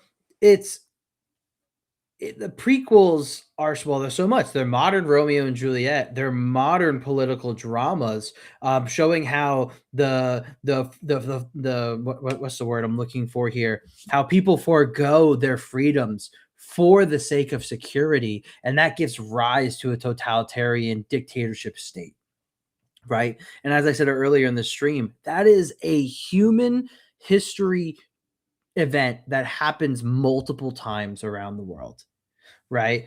And so it's a modern love story. It's about love and loss and selfishness for selflessness. It's about governments and regimes. It's a political drama. It's the prequels are really, really packed. Now you have aspects of that in the original trilogy, but the original trilogy is now about little guy versus big guy, right? Little guy going up against a way bigger foe, right? You know, that's a David versus Goliath thing. Like I said earlier, it's about how people come together instead of separating, right? Now we're seeing more people come together to fight for their freedoms and show that not one group of people can be too small to take down a bigger foe. It's a different side of the mythology coin, right? Both have heroes that are going to be remembered, like in Greek mythology. And it's just I mean, George really put all these stories that are thousands of years old all into one narrative, which is the prequel and the OT. You know, but yeah, I can't think of Star Wars without the prequels. I know there are people out there who could think of Star Wars without the prequels. That's a lot of your OGs. But I mean, you and I talk about it. The prequel era is our favorite era in terms of, I mean, the world building is the best. How we see the Jedi and the galaxy I'm operate. gonna correct you real quick. My favorite era is the Old Republic. The Old Republic, yeah. I'm talking about live action show, like what we've seen. In terms of live action, yeah, the prequels is the best and my favorite era. Yeah, for movies at least. But for movies, yeah, world building, lore building, like it's Old Republic, and it's Yeah. funny. Before we got some of the more recent stuff about, you know, like High Republic and all that stuff, you would kind of assume that a lot of the Old Republic was like not drastically different from the PT. I know with the games and the books, it's more like medieval feeling. But, Yeah. But like, you know, you're like, okay, there wasn't maybe as much of a gap between then and where we are in the PT. Now they're trying to make it seem like there's more of a gap in terms of style, politics, everything. But yeah, I mean, I love this era of the galaxy, and I love the politics. I love the look of it. I love all the Jedi, everything. But let's keep going. Is my favorite Star Wars content. The first aspect that makes these films the best of Star Wars is the characters. Obviously, I only really have to explain why I prefer these characters to the ones in the originals, because nobody in the Tri-State universe, hopefully, would try to argue that the sequels have the best characters. Let's be honest, Obi-Wan and Yoda served their purpose in the originals, but they were made a lot better by the prequels. Showing how they were surrounded by Jedi for so many years makes it more meaningful when we see them completely isolated in the originals. It adds some very important context and depth that we didn't originally have. Obi-Wan really wasn't an amazing character in A New Hope. He began Luke's journey and had a good sacrifice, but he truly became a favorite for me and most people through the prequels. Yes. His journey of training... I mean... I still say he's bent the voodoo. Some negotiator didn't even try to negotiate with Maul, didn't negotiate with Dooku, didn't negotiate with Grievous, didn't negotiate with Anakin. The guy sucks at being a negotiator. Just saying. Yawn. But, you know, I mean, one of the big things for the OT, well, I love Obi-Wan in the OT, obviously, right? He's that passing of the torch figure. He's the original mentor. But let's not forget, Alec Guinness was one of the biggest, if not the biggest actor around at the time. So that's also where it's like, oh my God, Alec Guinness Obi-Wan, right? Even at the time in 1977, Alec Guinness was a huge draw for that character too. Anakin for Qui-Gon, then to feel like he failed them both is fantastic. And he's also one of the few Jedi I feel like with actual good morals. He's the one always trying to do the right thing and think through things, and he pays the price for it. Obi-Wan carries parts of this trilogy, and he is absolutely one of the best characters in Star Wars, if not number one, and it's because of the prequels. Yep. Then, of course, there's Anakin. Sure, it wasn't a great decision to have him as a 10-year-old in The Phantom Menace, but I believe his arc was actually well done. His slow fall to the dark side through temptation, and because of the injustice of the Jedi, is a really interesting story to follow. To me, it makes a backstory that was established in the originals into an even better arc. So overall, the prequels definitely have the best characters to me. There's Jar Jar and some underused villains, but the main characters get much better focus and actual character arcs, unlike Han Solo or Princess Leia, dare I say. Obi-Wan and Anakin in the prequels have... I mean, I kind of disagree with that a little bit with Han and Leia. Honestly, I would say that the original three characters, right, the trio, they have really good, I think, character arcs throughout all movies. I mean, Leia learns to kind of be not less serious, but more open to others, and while still being true to herself and being a great leader when people really needed and relied on her, And she learned to love and be accepting of that and still do everything I just said. Han, was able to kind of leave his scoundrel lifestyle behind and step into him and Luke have to step into larger roles. That's the hero's journey, right? Slightly different starting points, but they go through similar arcs or similar changes just in slightly different ways because that's what the story requires. Right, and Han by the end of the trilogy is a general. He's a totally different man than when he started, which is why what we saw in the sequel trilogy, how he started out in The Force Awakens, was so detrimental to that growth. And I know he didn't mention Luke here. What growth? What growth? Yeah, no, that's why they watch the sequels only. You would be like, oh wow, he had no growth. And then I know he didn't mention Luke there, so I won't go into it. The most interesting. Luke was in the sequels. No, it was Jake. By far to me. The originals delivered us the most iconic stuff for sure, but there's more depth to the ones here. Next is the lightsaber duels and fight scenes. I hope nobody argues against these fights being the best. The ones in the original... Lucasfilm might. with their top Star Wars battle. Shut up. Shut up. Shut up. Originals are Shut up. slow, dated, and kind of boring. The ones in the sequels are extremely forgettable and just not creative at all. But the ones in the prequels are all phenomenal. It's truly some of the only action in movies that I can think of that's actually very interesting and fun to watch. And all of these fights are so memorable. Duel of the Fates, the Geonosis one, Dooku versus Anakin, Obi-Wan, and Yoda, and anything in Revenge of the Sith. These fights made Star Wars what it is. I can live. Another thing that makes the I know what you're gonna say. Oh no, nerd, where'd you go? What happened? Uh-oh. Nerd. Well, everybody, it's just me right now. We'll keep watching. I know what he's going to say, though. He's like, I could live without the Yoda and Dooku fight. We've talked about that, me and him, off pod a lot. Not one of his faves, but let's keep watching and see if he comes back. Prequels, the best of any of the trilogies, is the time period of the story. Agreed. There's a lot more interesting stuff happening. Are you back, nerd? I don't know. I can't see you I hear ya. or the thing. So I hear we might ya. have to call it here soon. Yeah, I can't see the video. Okay, so... Okay, can you hear the video? Yeah, I can hear the video. I just can't see the video, so we'll probably have to call Alright, it after this one. Yep. Yeah, we got about 2.5 minutes on this video, and then, yeah, we'll close out.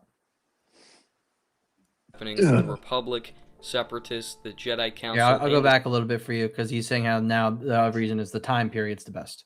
the trilogies is the time period of the story. There's a lot more interesting stuff happening with the Republic, Separatists, the Jedi Council, and the Sith than there is when there's the Empire or the First Order. This is when the ideas of the prequels prove themselves to be stronger than even what's in the originals. It's also the Clone Wars TV show that pushes it further and makes everything even better, but this time period had so much more to explore.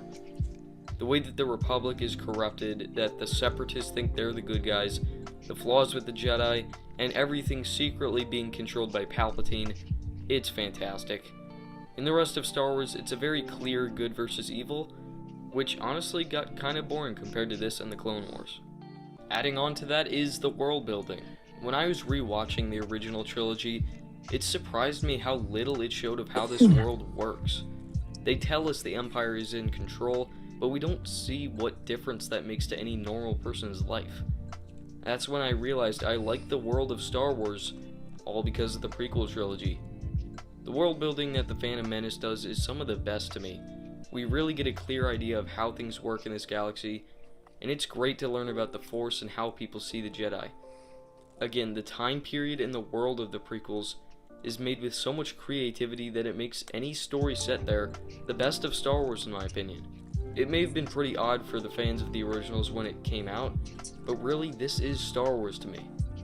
For people who love the originals and then saw the prequels later, it makes sense that they wouldn't like these films, but for me they represent Star Wars just as much as the originals. Every new thing in Star Wars automatically gets hate, and so did these films, but the ones who grew up with this generation of Star Wars love them. For the Disney sequel trilogy, I hope this doesn't happen, but I'll tell you why it won't.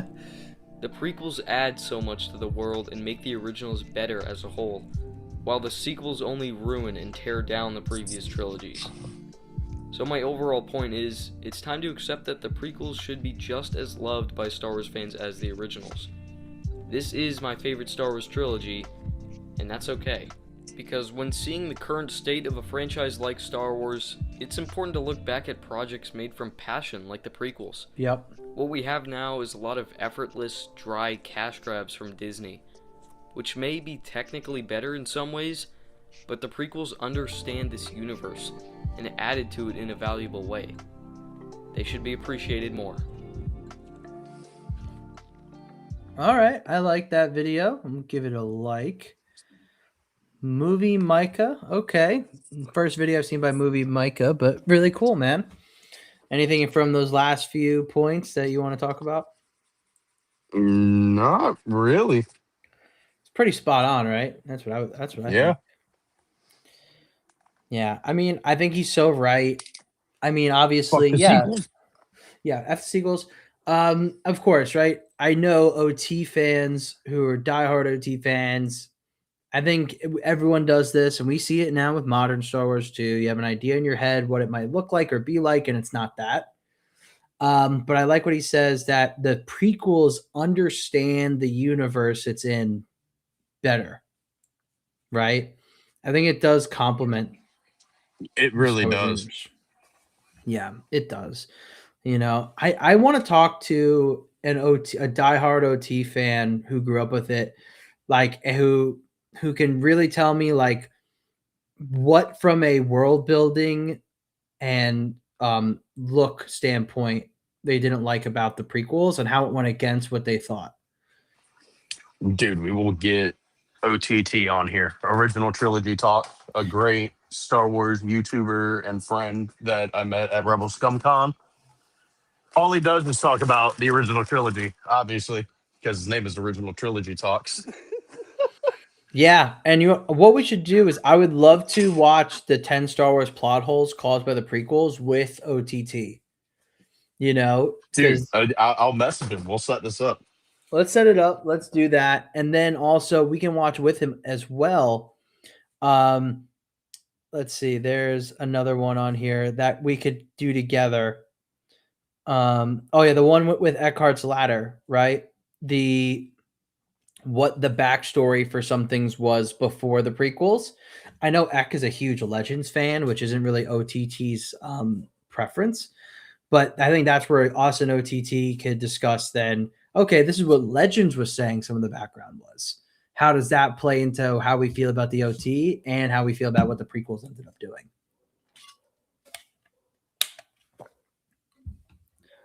But yeah, good stuff, man. Yeah, dude, I'm down. And those videos were fucking great. I got even more in this folder, you know, that we didn't get to today. But I think I'm down to always gas up the prequels. And yes, we will gas up the OT as well. Because that's the Star Wars we like. And yeah, bro, why do you think I haven't come out with a video of continuing my series of things I don't like in the original trilogy? Because what is there to not like, bro? Exactly. No, I 100% agree, dude. But yeah, man. Actually, I got an idea for how I'm gonna make that video. Okay. Let's do it.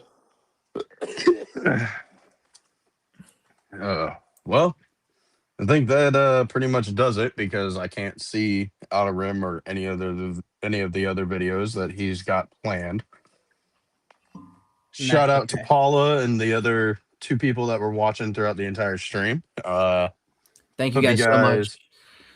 Hope you guys have a great one. And anything else, Outer Rim? You wanted to tease or talk about a little tease or whatever for stuff that we were working on. Yeah, just real quick, real shameless plug. I know we've teased a little bit of it before, but yeah, Nerd and I have been working on a fan project, fan film project. It might be taking 1 or 2 different shapes or forms depending on how much we can do it.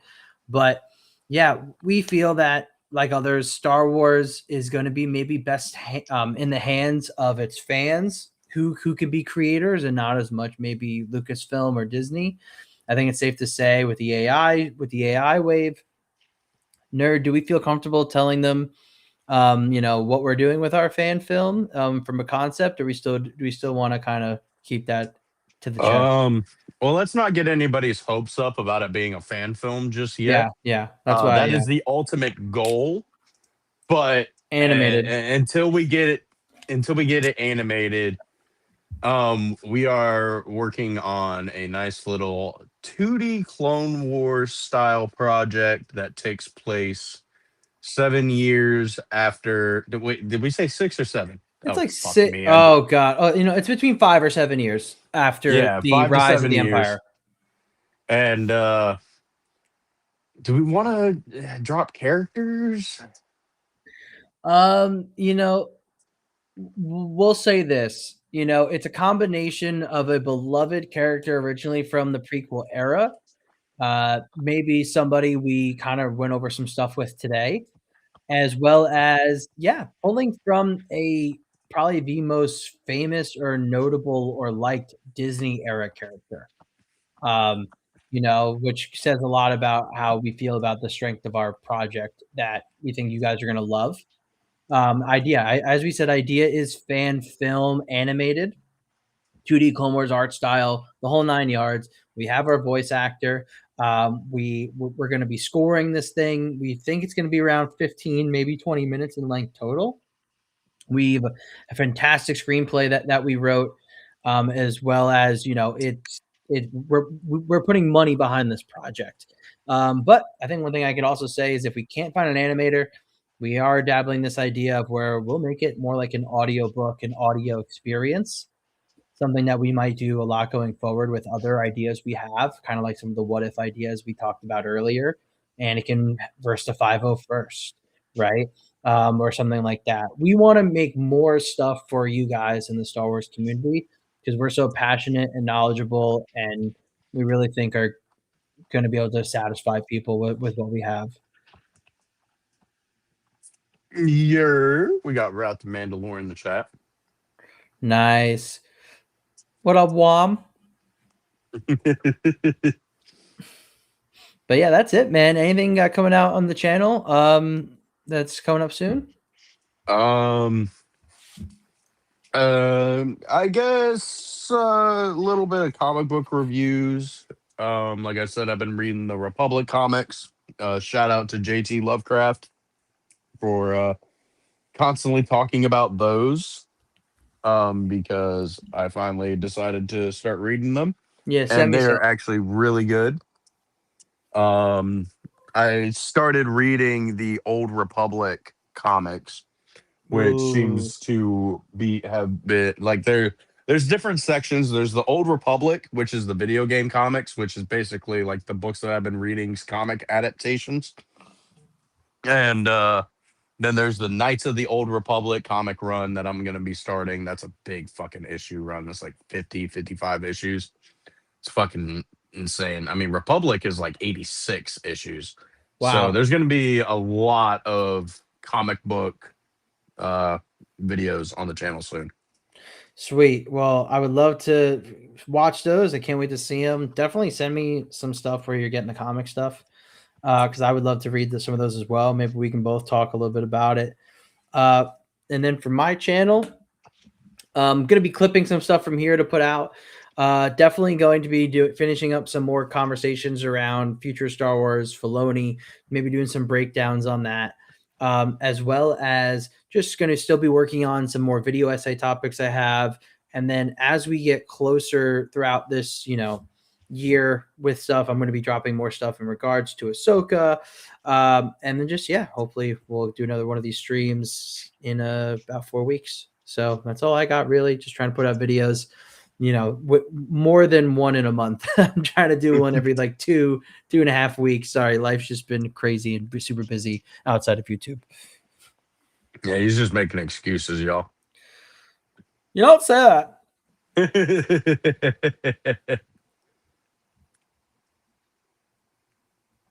Yeah, I think that pretty much does it. So thank you guys for watching, and may the Force be with you.